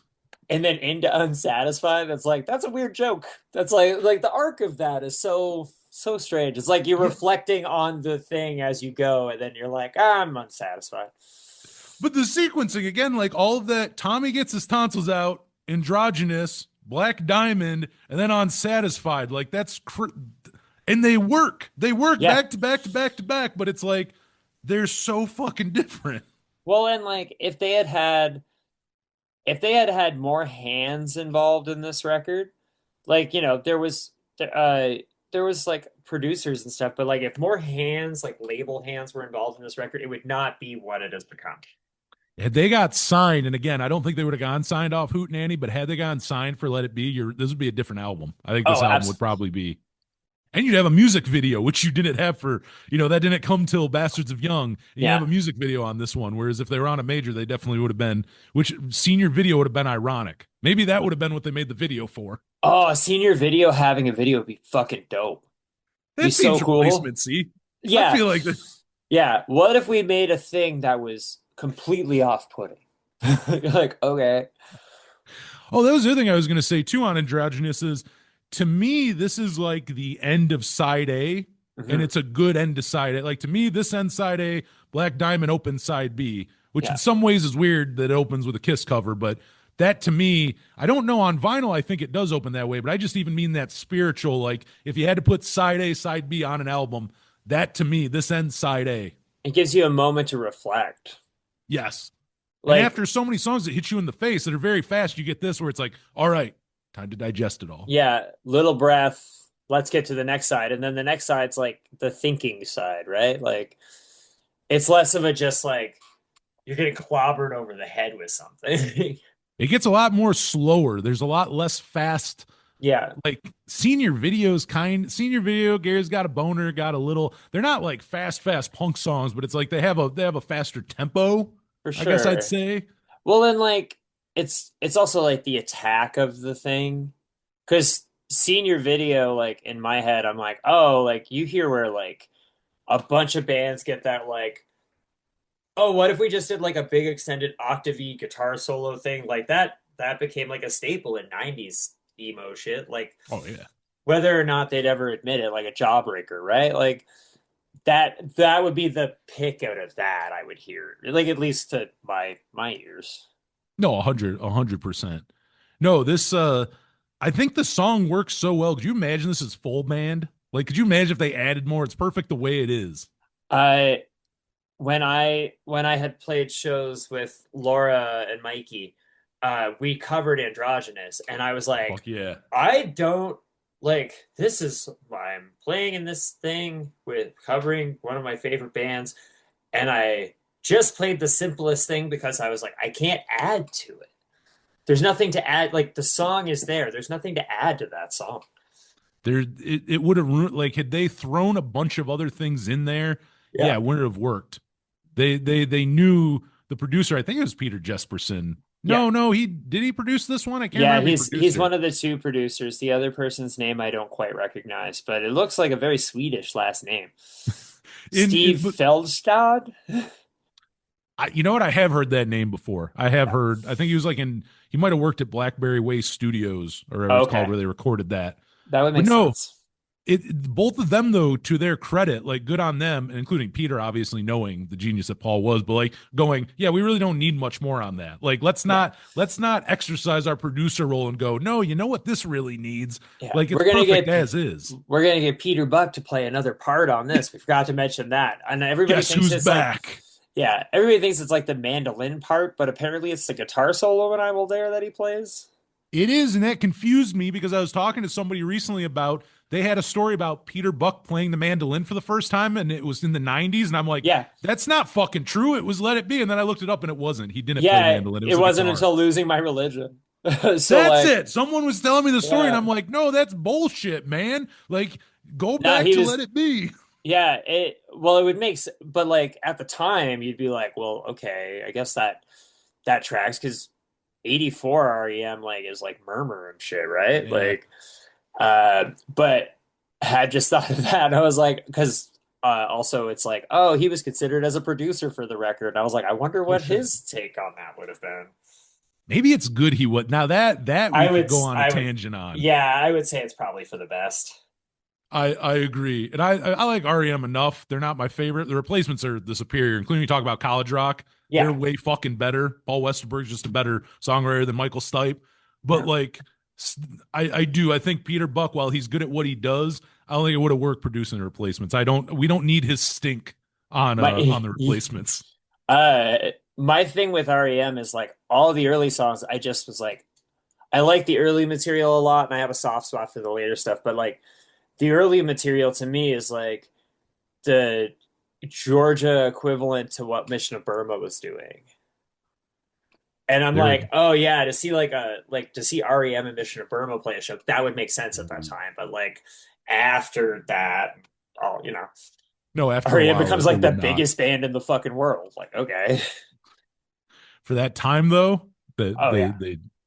but yeah, this no, that is an interesting one to think about. Peter Buck producing this record. I'm happy he didn't. I'm happy he played a solo on it, but Yeah. it's good that I think he stuck to that. Yeah. Anything else on Androgynous before we go to side B here? I don't think so. It's a great fucking song. It's a good way Oh to end yeah. side. It's a good way to just end side A. The Again, opposite of unsatisfied. yes, yes. So let's do it. We're in side B now. Black Diamond, the Kiss cover that we've mentioned here. The only good Kiss song.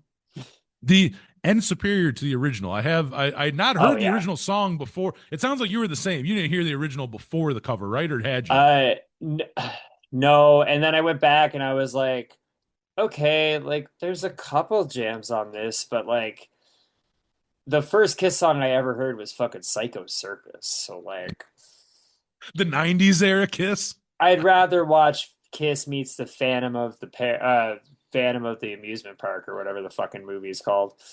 Well, hell, I mean, in their defense, yeah, like the very early days, you can even say, I think they played with New York Dolls and shit. I think very, Well, very early on. but like at that point it made total sense. Like there's this photo shoot from the early era where they're in the makeup but wearing suits. I was like, they should have kept that shtick. That would Fuck look the cool. fuck the heels, fuck the God of Thunder shit. You look like the Hives, but you have Kiss makeup. That's badass. That actually would be dope. They should have Yeah, stuck with that. yeah. But And I don't imagine Gene Simmons is going to take business advice from either of us anytime soon. no, I don't think so. But he No. should. We'll make him a few Yeah, dollars. absolutely. We'll get him his cred back. Yeah, we'll get you a little punk cred, man. Yeah. That's another one. I've always wondered if any of those guys have heard this cover. I've always wondered that. I would imagine somebody like a fucking Ace Frehley probably did before he died because he seemed pretty like both into himself and things he had a say in. So I'm sure at some point he'd be like, yeah, it's probably okay. Ace Frehley and Bob Stinson seem like actually very mirrored personalities. There are a lot of similarities, actually, I Yeah. think, in the two of them. Or they may have even gotten along. Oh I feel like they might have gotten along. The secret best friends, Bob Stinson and Ace Frehley. God damn, that's like a sitcom that I would watch that would last I would 3 watch episodes. the shit out of that. Absolutely. Oh, fuck. Yeah, they did a good The other funny thing, though, about this is that, yeah, it's funny they threw a Kiss cover on, but they did do a good job at it. Oh, they crushed it. They did it half it. Like, I mean, we know that you can hear live covers from replacements and they're fucking are drunk as fuck or it's like ironic and stuff. This is not, it doesn't feel like an ironic cover. It doesn't really feel, it feels very genuine and they really went for it. It's no Cruella de Vil, but a classic as well. yeah. Yeah, I feel like maybe this one, like, but at the same time, when you're like reading Trouble Boys, there is truth where it's like, Bob Stinson and shit, they probably all grew up listening to Kiss. I mean, I'm sure they loved Kiss. I mean, Kiss and T-Rex were considered all in the same like kind of realm at that point, and they've obviously like professed their love for Mark Bolan and T-Rex and recorded that stuff. Like, it's only after a certain point where all of these like metal bands were like, Kiss was our band, and then heavy rock became metal, but like at one point it's all just glam shit, right? That is a good point. The whole like it just depends when you found it. Like if we were talking in 1984, yeah, you're right. I think the view on Kiss and stuff would be totally different than 2026. Yeah, absolutely. There'd be no Psycho Circus. There'd be no Psycho Circus. There would just be that bad movie. No, like this cover probably shouldn't work as well as it does to open up side B and to be like it should almost probably mess things up where it's like, yeah, I like that album, except for that real weird cover in the middle of it. Yeah. And it's not that way at all. No. And like honestly, that riff rules. So bam, no, like it's sick. if they had to pick anything, I'm glad that that's the one that stuck. Like, And they were good for going for, I think that's not obscure, but that's not a Kiss hit. I don't think that was ever a single as far as I know. I don't no. know my Kiss story enough to know. uh I think Strutter is on the first record. I don't fucking know. Like at some point I'm like, well, it's not I Was Made for Loving You, so I Yeah. don't know. I could see them now that's one like, doing like Heartbeat, It's a Love Beat. Like I could see them doing like I Was Made for Loving You in that same kind of session. Yeah, absolutely. And then being like, they get halfway through it and be like, we gotta not do this. Yeah, what are we doing, guys? Yeah.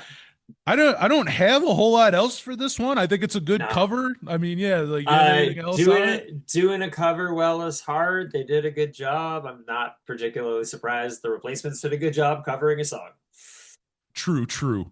Yeah. But on to the next one, a song they did not cover, a song they wrote, Unsatisfied, which Yeah. when we were speaking about Colored Me Obsessed, I remember Brian Fallon, I think, going into this one quite a bit. I think I remember him talking about, and I liked it because it was all the kind of things I would probably say about the song where I'm like, yeah, I think that's why I like the song as well.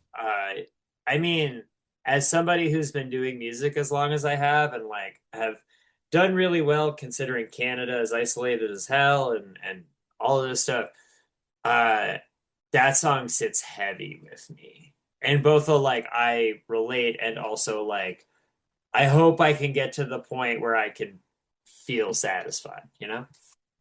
That that's the thing about the song. It does feel like it's not like he's talking about the things that he doesn't have. It's the things that he's experienced and he's gotten. It's like, and yet I feel nothing. Like, Yeah. not that he climbed to the top of the mountain, but it's like you still went for it. And like, even when you're going for it and you feel like you should, like, there should be that gratification, that feeling, it's not there. It just still It doesn't exist. relating to that song on a level where you're like, that's the one where you're like, oh, you're depressed too. Like you can pinpoint it because you're like, oh, you feel no joy or satisfaction in the things you've accomplished. Like, yeah, okay, sorry. And even with that, the genius of, I mean, it's not like look me in the eye and tell me I'm satisfied isn't like a crazy deep or like a super, but I think like you're saying, you got to be depressed, you got to be that headset to come up with it. It's not that Oh, it's the absolutely. craziest, deepest, most complex. You can't pull out a dictionary and find some fucking words you don't understand. You can't pull a Greg Graffin. He's Yep, not pulling out words you've never heard, but it's like you still have to be able to tap into that to even be able to write that. As simple of as it is, course. you got to understand it to write it. Yeah. It's a heartbreaking song. And with like kind of how Westerberg approached his career after the replacements, like it makes a ton of sense. He's just doing things for him to try to feel something. That's the read I'm getting, but like I get it. I fucking get it. Like uh It's the it's almost like you're like, oh yeah, this really powerful song with a really tricky guitar part to play. I'll never be able to remember how to play that properly. But like then also you're just like, oh yeah, that's the realest shit. 100%. I also wonder, earlier you're talking about the Queers cover of that song. I also wonder if they kind of made it their own because that would be fucking difficult to try to do that like like to try to play that guitar line and to do it like them. I wonder if at some point it's just easier to make it your own. Joe's an excellent guitar player. It would be fucking really weird for them to play the song at that tempo with him being like, like you'd be like, you got Yngwie Malmsteen playing guitar on this queer song? Like, what the fuck?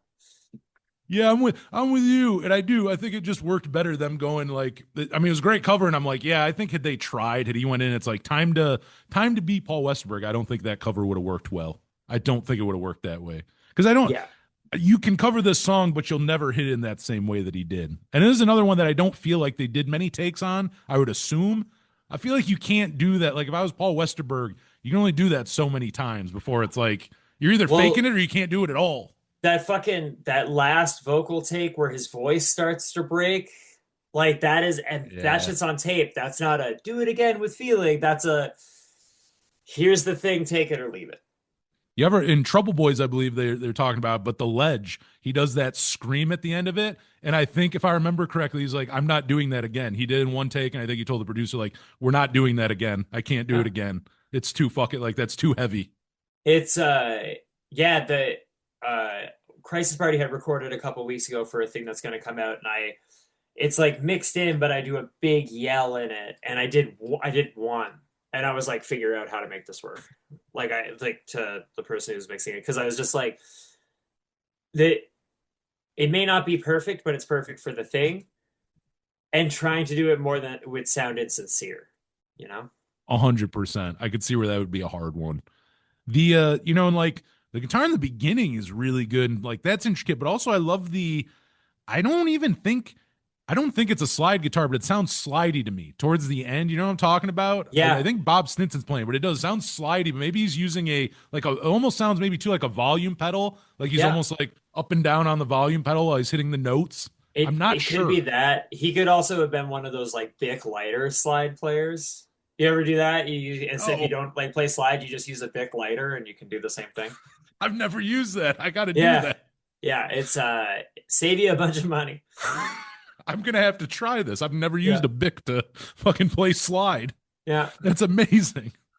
No, this song, I mean, it's another one. I think it has everything it needs to. It's a full band, but I think if they tried to go any heavier or try to add anything else, it wouldn't have worked. They kept it No, right where it it's needed to be. there's minimal overdubs. And that's the thing on this record is like as lush as it is, it doesn't seem like there's a ton of extra stuff. Like Pleased to Meet Me, it's Chilton, it's layered to shit. Like there's all of these pieces. And then this one's like, you know, they had 16 tracks, they maybe used eight. Like, You're right. They could play these live and you're not like, oh, that kind of sounds like it, but it's missing a bunch yeah, of things. Like you can yeah, play these live and they'll sound like they did on record. Unless yeah, you're you're not. unless you're blind drunk that night, then they might sound a little rough. If only we had a time machine. I know. I'd take a shitty show. I'd take one of the ones where people go, "Yeah, I spent my money and they played 3 songs." Like, I'll take that Yeah, at this point. I'll take yeah. Bob Stinson can puke on my head in the front row, make it through one solo, and then be I done. when you like see somebody and you're like, I bet he smelled really bad. Are Bob you gonna Stinson, say? I think Bob Stinson probably didn't smell very good. You know what? I can't disagree with you though. You don't hear me going, "Well, Matty." I Nobody can't was like, disagree with you. nobody was like, yeah, the guy that got kicked out of the replacements for his substance use, he smelled great. Nobody ever said that. So like I got to imagine there's just something that comes along with the territory. I just also think I remember again in Trouble Boys. I think he walked everywhere too. So the guy's Yeah. walking a lot and shit. Yeah. Yeah, probably very sweaty. He's a big dude. Big dude, yeah. Like Yeah. Minneapolis gets it's humid in the summer. It gets Yeah. fucking humid there. You got all Yeah. those lakes. It's super humid. So Yeah. yeah, he may not smell. The whole crux of this is the God clip that damn. you use is just us talking about Bob Stinson being smelly. Get ready. I hope you accept his collaborator on that one. Here's the I fucking mean, promo video. yeah. Uh yeah, I said what I said. Oh, no, this song, it is I think it's one of my all-time favorite songs, but as I say that, it's not my favorite replacement song. It's weird. No. It's one of my favorite songs of all time, but it's not my favorite replacement song. It is in my top 3, but it's not my favorite. I would agree with that. I'd say it's even in my top, like again, by the day. It's in the top 10. Most of the time it's in the top 5. Sometimes it's in the top 3. Depends how sad I am, I guess. That's the other thing. Depends on what the day. Like sometimes you need Yeah. to hear unsatisfied, and then sometimes you're like, I'm not opening that door. I think Yeah. we'll hit skip today. Yeah, I think we'll just leave that box closed. That doesn't exist some days. You're like, it goes to Black Diamond to senior video. I don't know Yeah. what. There's nothing in between. That song doesn't exist. Yeah, we're not fucking with this today. Anything else on Unsatisfied before we move on over to senior video? No. Let's get into some phony rock and roll then. Senior video. It's such a, I like it because it's such a weird kind of, like, do you think they wrote that in one sitting? Because it feels so, there's pieces to it, there's sections, and it almost feels like it could have been a few different song ideas and weren't fully finished songs, but it's like, let's copy and paste these and Frankenstein them, and then it worked. But like, I don't know, it doesn't feel like a one idea. It's like Westerberg's the only writer on it, but like I'm more so trying to think of, okay, in the context of what the song is called and like who's it directed at? Ooh, Like, do you think it's directed to a single person? I've always thought it was just kind of a fuck MTV kind of thing, but that's interesting. Do you feel it like it might be about one person? well, I'm trying to think of who their contemporaries would have been at the REM. time. It could have been REM, but like I mean REM didn't really pop off until a little bit later, but like Good point. um is this like shit talking Prince? Like Both what cuz Minneapolis. Minneapolis, both big deals, like you I know, could see that. or is it just like they got mad that Devo had a video? Like I don't know. But like again, this is like a tongue in cheek but smart. Oh, it's super smart. And then the no no no no no no no no no no the part that just gets stuck in your head where you like at least for me when I reflect on it, it's like rarely do I even hear senior video and the yell. I just hear that like chimey guitar thing and it fits so perfectly that it's like that riff is that song for me.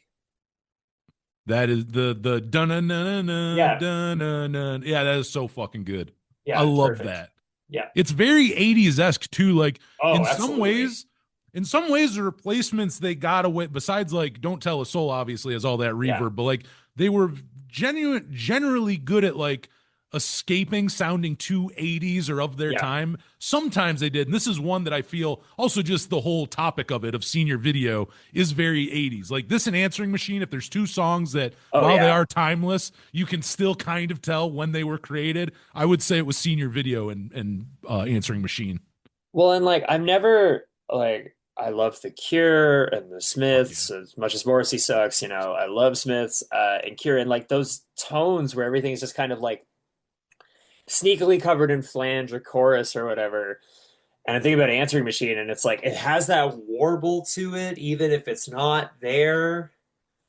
Whatever Like effect he senior has on video a has this, guitar. yeah. That would Oh, be that would be an interesting like what did you use on this record? They'd be like the guitar I owned, but it's like I want to know like the because pedals aren't even really like that popular at that point or readily accessible. So it would just be whatever was in the amp.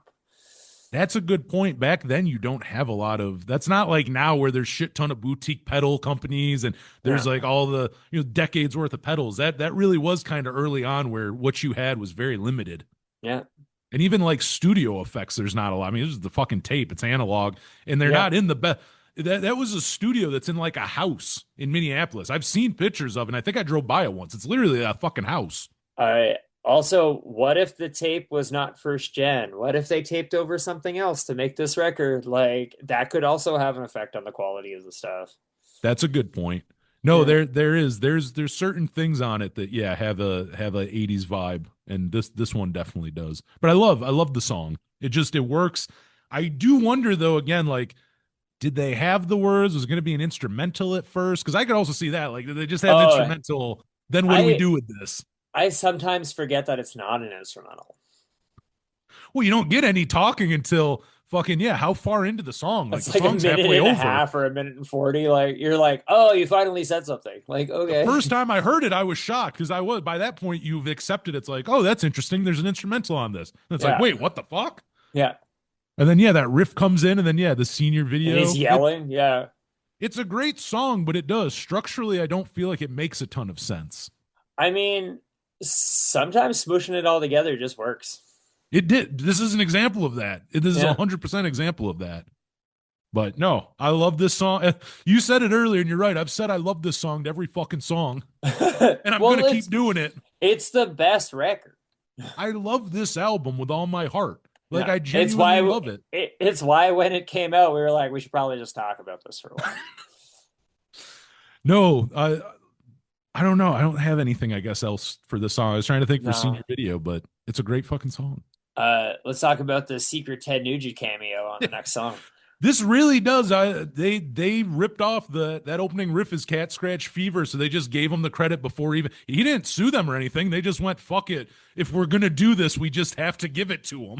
Well, and like I made this comment off air, but like that's not a dude you want to fuck with. No, Because it's like, crazy. yeah, what if you have 80s drug money and crossbows And you were also in that weird super group that Asia, was The that the damn name of that Yankees. band? Damn Yankees. He was in that band too. Like, uh, that's how you end up getting a flaming crossbow through your house. Yeah, you don't want that shit. You're No. leaving a gig one night and he's just standing outside a 7th Street entry, the fucking flaming crossbow. Speaking of people who smell bad. Yeah, you know what? He cannot smell. There's no way that he smells good. No. Ever. I And can't if imagine him anybody, ever smelling good. no, and if you're a person that thinks Ted Nugent smells good, like his cologne is probably like gasoline. I gotta assume too, because I know he obviously hunts and all that bullshit. He has to pour deer piss on him because I know hunters. Oh yeah, that guy's probably poured so much deer piss on himself voluntarily. yeah. He can't smell good. No, he's Ode de Deer Piss is his perfume. Oh well, I guess on that note though, Gary's got a boner. It swings. It's got a cool rock riff. Honestly, probably the weakest song on the record. if I had to pick the weakest, yeah, it's got to Yeah. be. I feel like that's a general consensus. It's like this, or maybe somebody would say like, and I don't, but I could see someone being like, Tommy Gets His Tonsils Out might be the other runner up. But Yeah, this but is people- the one to me. But that, people yeah, hate if people hate fun, they're gonna say Tommy Gets His Tonsils Out. I also hate fun, but Gary's got a boner. I'm like, it doesn't do much for me. It doesn't take away from anything, which is good Yes, because usually yes. like it would suck if it's like, oh yeah, it's a perfect record, except there's a song called Gary's Got a Boner and it It's that sucks. one song. Yeah. No, I'm with you where it's my least favorite song, but I don't hate it. It's a good rock. It's just a good rock. Like when people talk about Tim and it's like, what do you call it? Dose of Thunder and Lay It Down Clown, where they're kind Yeah. of the rockers, and he did that so Bob had some riff. Like this is one of those to me where I'm like, it gives Bob a chance to fucking riff, and he's a great riffer. The song, he might have ripped off Cat Scratch Fever, but fuck, it works better than the original does. I love the riff in it. The whole song's like, it is fun. Now on that disc too, they have the alternate version, and I kind of like the alternate It's just different lyrics, but I kind of like that one more than the one that ended up on the album in some ways. I mean, I would agree with that. I had a thing. Shit. Gary's Got a Boner, something, Bob Stinson, rock. I don't know. Come back or it won't. But yeah, it's I don't know. It's funny because if you were to like super analyze this record, that's when I'd be like, are they fucking with me? Like, why is this on here? And then you're like, oh, well, yeah, they like rock. That's why the song is on there. That is the funny thing about them, because there are those moments, because the replacements were who they were, that you do go, there's a sense of, are they fucking with me? Yeah. But I feel like it's in the middle. Again, I think they genuinely just fucking love rock music and playing that stuff. But I do feel like they at least got to know, like they were smart and clever enough to go, yeah, it's funny to put this on there in between these. Like they had to have also known they knew what they were doing when they threw a song called Gary's Got a Boner on there. I feel like both things are true. Yeah, and this is tangentially related, but kind of in there. Did you know Cat Scratch Fever is actually a thing? No, Yeah. actually. Yeah, like one of my Really? best friends. Yeah, he got Cat Scratch Fever last year, and I was like, are you fucking with me? And he's like, no, and his arms swelled up. It was like super gnarly. Yeah. So PSA, even though Ted Nugent sang about it, it's actually real. I feel bad for anybody with it, because your friend, how many times did people just start fucking doing just start humming the riff at him or some shit? Honestly, he probably did it. I think he maybe also did it, but it sucked. It was like a bad time. It can't be fun. No, and it's like, it can be really, really serious. Like he almost had to have surgery for it. It's all like resolved itself now, but like depending on the severity of it, it can fuck you up. I never would have thought Cat Scratch Fever was a real thing. Yeah, I thought it was Didn't just a know euphemism. I thought it was a euphemism for pussy, but like apparently not. I just learned something new. You just taught me some new Ted Nugent. I guess it's not a Ted Nugent fact. Yeah, this is just a life fact. Yeah, I don't fucking want Cat Scratch Fever. No, avoid being scratched by cats. No, the song itself, I do like. Again, like I just feel like it's a good place to give Bob Stinson like the why do I like him as a guitar player? This is another one. I'm like, just fucking what he's playing. He's a great guitar player. To me, He's also he might highlight this song more than any other aspect. More oh than the yeah. lyrics. The guitar is better than the lyrics and everything. Well, and there's that moment before it goes into the chorus where it almost sounds like he's doing the like because he's playing like Les Pauls and shit. It's not like he has a whammy bar, but he does that like neck bend thing that kind of sounds like a dive bomb, and you're like, oh, yeah, you're like having fun. You're having a good time. Like, like It's makes so sense. good. It's Yeah, so good the way he plays it. There's a swagger to it too. He does play. He yeah, does kind of play it T-Rexy in a way. His yeah. guitar line is T-Rexy and that swaggerish. There's that swagger to it. They uh, they could always pull out the swing, you know. Yes, yes. Anything else? I mean, I can't think of. I did write though. I will put this. We were talking about songs that would have worked on earlier albums. Yeah. This was the last album I think this song would have worked on. I don't even know if I would Oh have heard this on Tim. Do you think they would have put this on no, Tim? no. I'm surprised it wasn't on Hootenanny. Hootenanny, I could see. I could see it being on a I past don't, album. and I don't, and maybe Sorry Ma, definitely not Stink, because Stink seems very like Stink It would be focused. weird. Yeah, and then like after this, you're like, it's the last nod to this is what we did. Imagine this is like they hold on to this one for a while, and it's like right after Rock and Roll Ghost, let's close. Don't tell us so. We get out of Yeah. fucking. What's the opener on All Shook Down? It's a song called Gary's Got a Boner. Which would be interesting though, because Bob wouldn't play on either of them. So it would be interesting to hear what a post Bob Stinson Gary's Got a Boner would have sounded like. Oh, Had like Slim played guitar on it or something yeah. like in the studio recording. That would have been very interesting. Gary's got no boner. Anything else on this gem of a song? No, absolutely not. Let's move on over. We're almost there. Let's move on over to Home 16 stretch. Blue, which it goes back to again. We got Gary's Got a Boner, and then you have a very nice song about adolescence, being a teenager, just being confused. Yeah. And another one that Paul Westerberg, talking about him just tapping into things. He got it. I mean, everyone's been a teenager at some point.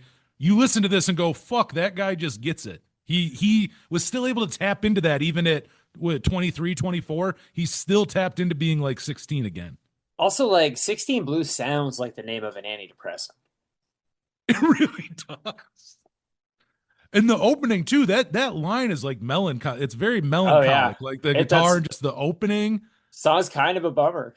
It really I could see the song you're talking about. I could see that in an antidepressant commercial.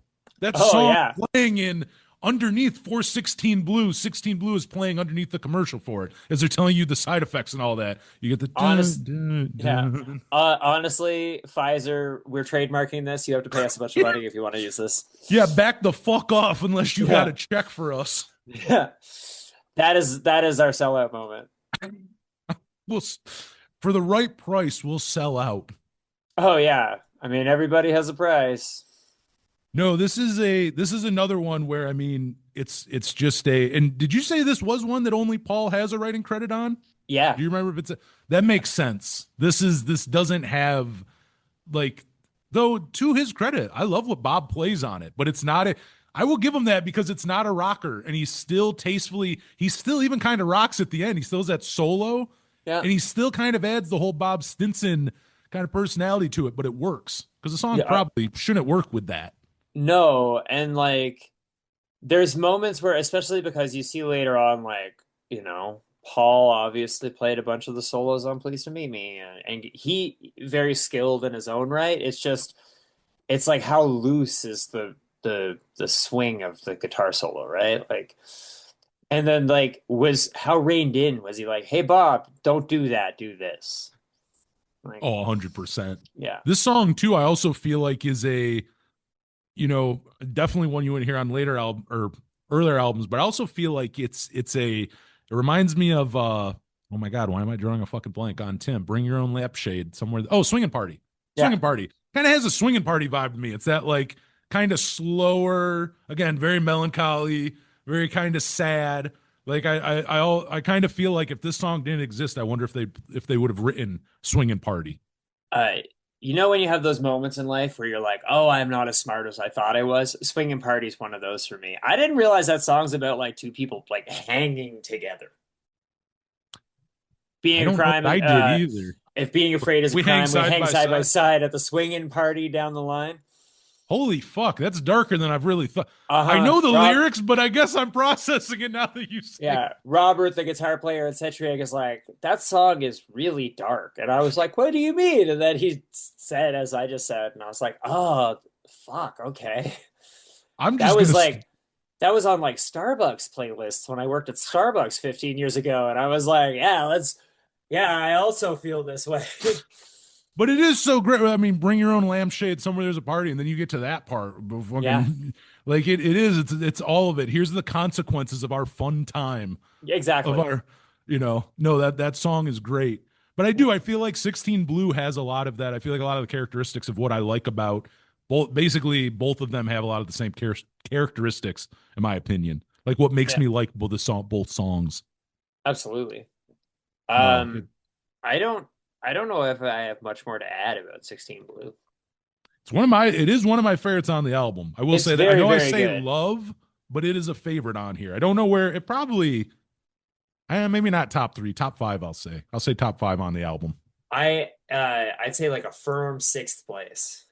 So if I had to think hard, maybe 6 if I go, oh fuck, I forgot that one song. It's because Yeah, the first five are like perfect, right? And then you're like, and then Answering Machine. Oh, and Unsatisfied. Oh, and like it's one of it those never records. stops. Yeah, you Well, can't win. let's move on to the closer, the last Yeah, song on the record, yeah. Answering Machine. Always right in the heart. That intro, you hear it, and Yeah, it does something to me right away.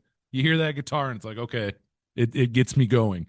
yeah. It's a It's the thing where I've always tried to learn how to play it, but it uses open tunings, and I'm not there.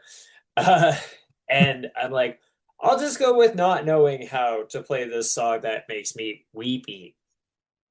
Okay. It's so what I love about it too is again when we're talking about things that may date them. I mean, Answering Machine, obviously, just the top of Answering Machine is a little dated, but it's one of those things where you get the sentiments. It doesn't matter if you were born fucking in 2005. If you hear that song, you know what he's talking about. You understand the pain. You understand the longing to talk to somebody. Like it doesn't matter the reference. You know what I mean? Like it's Answering Machine or not, it just works and it will always work, I feel like.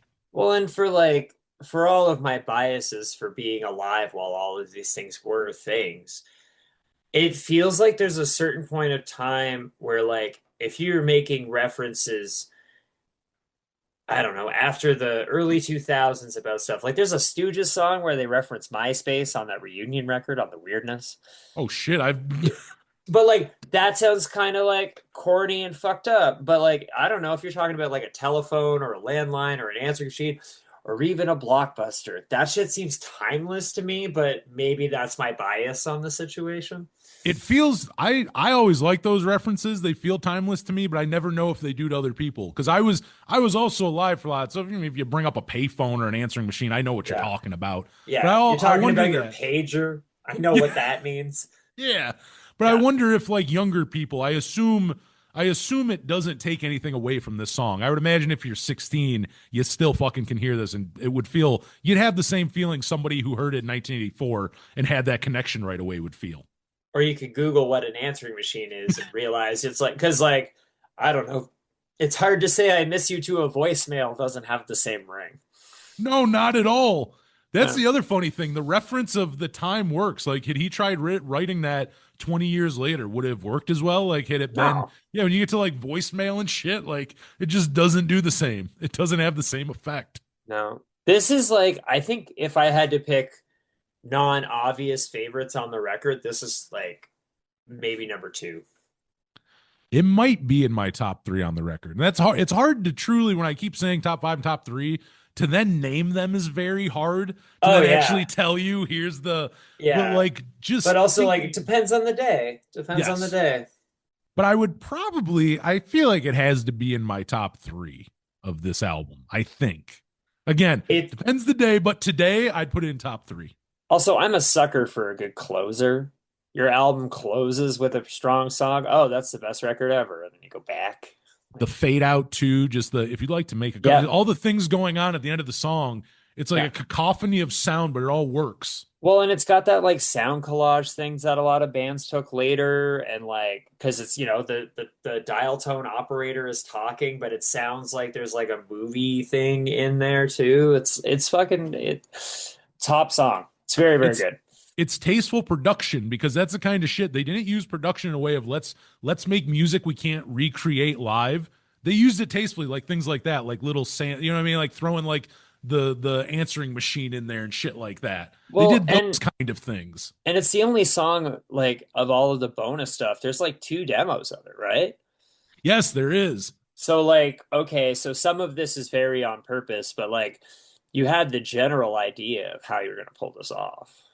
Oh yeah, you can hear where he and I do think the studio version is the best because I feel like I the would two agree with on that. disc two, they're good, but you hear where he's getting there. You Yeah. hear it continue to like progress. Like that isn't a song that he had. Maybe he wrote it in like maybe he wrote it quickly and then it kind of progressed as time went on, but it Yeah. definitely wasn't he wrote it in 5 minutes and it was fully realized 5 minutes later. It wasn't Also, like like, that. no, and like to express the sentiment of feeling homesick, it's hard to say I miss you to an answering machine. Like, I'm noticing I get more and more homesick all the time. As much as I'm like, I want to go play shows, I want to be on the road, I want to do all that stuff. It's like coming home is really nice. And being like, wait, there's a person waiting? That's cool. There's that added like I'm sure being in a touring band and being on the road, this song has that added element to it, a Yeah, 100%. it hits harder. No, it's a perfect ending to a perfect record. I will say Big time. that. Yeah. I love this fucking record. We've now hit all of Let It Be. So I mean, we won't do track by track, but I mean, disc two, very cool shit in there. The Yeah. covers I like, the covers on there, the Yeah. T-Rex Love Beat It's a Heartbeat is great. Yeah. Oh, what's the other one? I think there's a third cover. Really good Tem stuff. Temptation Eyes. Yes, I love those are great covers. I love all three of them. I also get why Uh they weren't on the album though. I don't think I would yeah. have liked them taking over Black Diamond. They picked the right cover. No. It's wild that they were like, okay, we're gonna do four covers, and then they picked the Kiss song as the top one. But that was and then a few of those songs, I guess that was probably no, T-Rex one came out around the same time. Yeah. I was like, a few of Because those were it newer. was on the single. Yeah. That's right. But yeah, second disc really good. That live album, we were talking beforehand, a great just I don't know, it was a little bit of everything. It was a nice mix of their catalog from there. Oh They played yeah. a lot on that. Also open with like a version of Can't Hardly Wait years before it comes out with like totally different lyrics. Yes. You're like, That's oh, crazy. they're just like, we're gonna open with this song. It's like, yeah, that makes sense. I see why you did that. I love how many versions of Can't Hardly Wait exist. That's another one. Yeah. It's fun to watch it progress throughout the years. I don't think the one on Pleased to Meet Me is the best one. I'm with you. I think my favorite is the one that has the "I'll be sad in heaven if you won't follow me there." That's Uh, Climb up to the highest water or on the scummy water tower. Yeah, yeah, yeah, yeah. that's the one. I think that's the one Alex Chilton produced, if I'm not mistaken. I think that was the one they did with in those sessions with him when they did "No Where's My Home."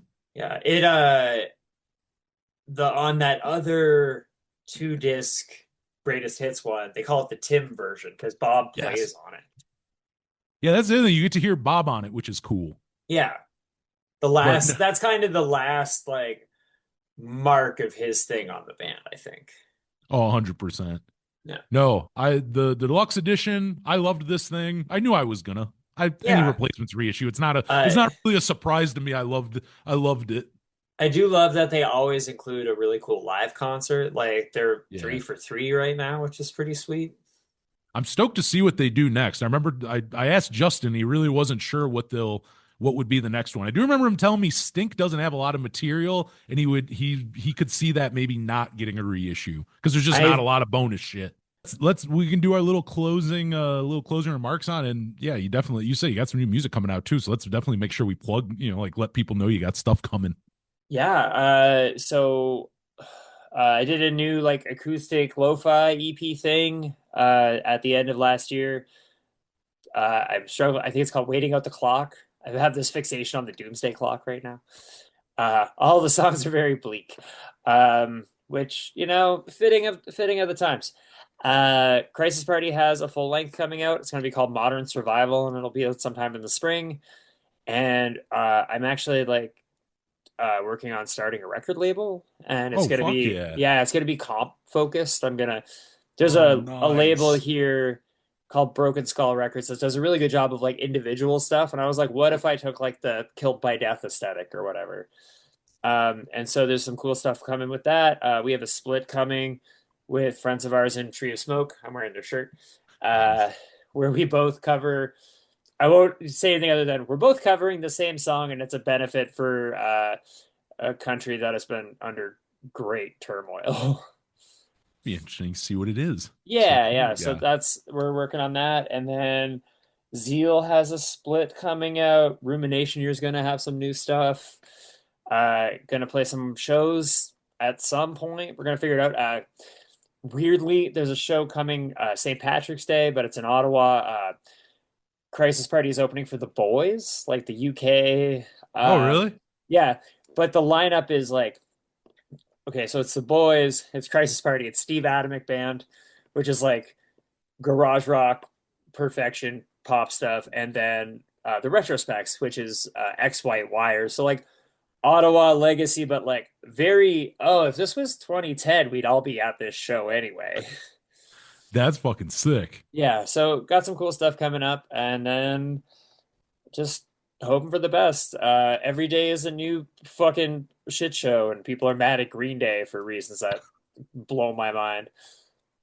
Yeah, the world's we'll say interesting place right now. We're like, fucked up. Yeah, we're like not geographically that far apart, and like no. I can only wonder how dystopian your shit is, because it feels pretty fucking bleak here. And you're right, we're not far from each other. Different countries, but we ain't far from each other. A few hours, if that. Yeah. No, it's a crazy time right now. Yeah. I'm trying to just listen to replacements reissues and try to keep a decent mindset. Yeah, it's like whoever's the dungeon master needs to stop rolling the weird number, you know? Knock it off with that shit. Yeah, please stop. I've had enough. You mean Michael Jackson was saving those kids? The fuck? You definitely, which I mean, you always have a busy year. Every time I talk to you, you're busy, but it does sound like it'll be it sounds like you kind of have the year kind of fleshed out though too. It sounds like you probably know what you're doing for loose enough. Loosely? Like, there's always like, I leave enough open room for other stuff, but have we missed anything else, being the replacements or Matty or anything? I mean, I don't think so. I mean, like, the atrocities may be never ending, and all of our shit could change at a moment's notice. So like, just enjoy the time we have. This has been very nice. It's been nice to catch up. This is a blast. This is a fucking blast. I've been talking to you for hours. People have only heard like 50% of our fucking conversations this evening. It's because the other stuff is me talking about how the Queen was buried alive with her dogs. Well, with that, Matty, we'll do this again. Maybe it won't take a whole year. A year sounds so long from now. To say that I'm going to talk to you again in a year, that seems so fucking long. So hopefully it's sooner than 2027. Let's go. We'll debut the comp on your radio show. That's what we need to do. Yeah. You didn't say where can we follow you online, and then I'll shut the fuck up and we'll end this, because people should follow you as well. At Matty Disgrace, or Google me. I don't have a better answer. That works. That answer works. With that, I'm Anthony Merchant talking to Matty Grace right here on the Power Chord Hour.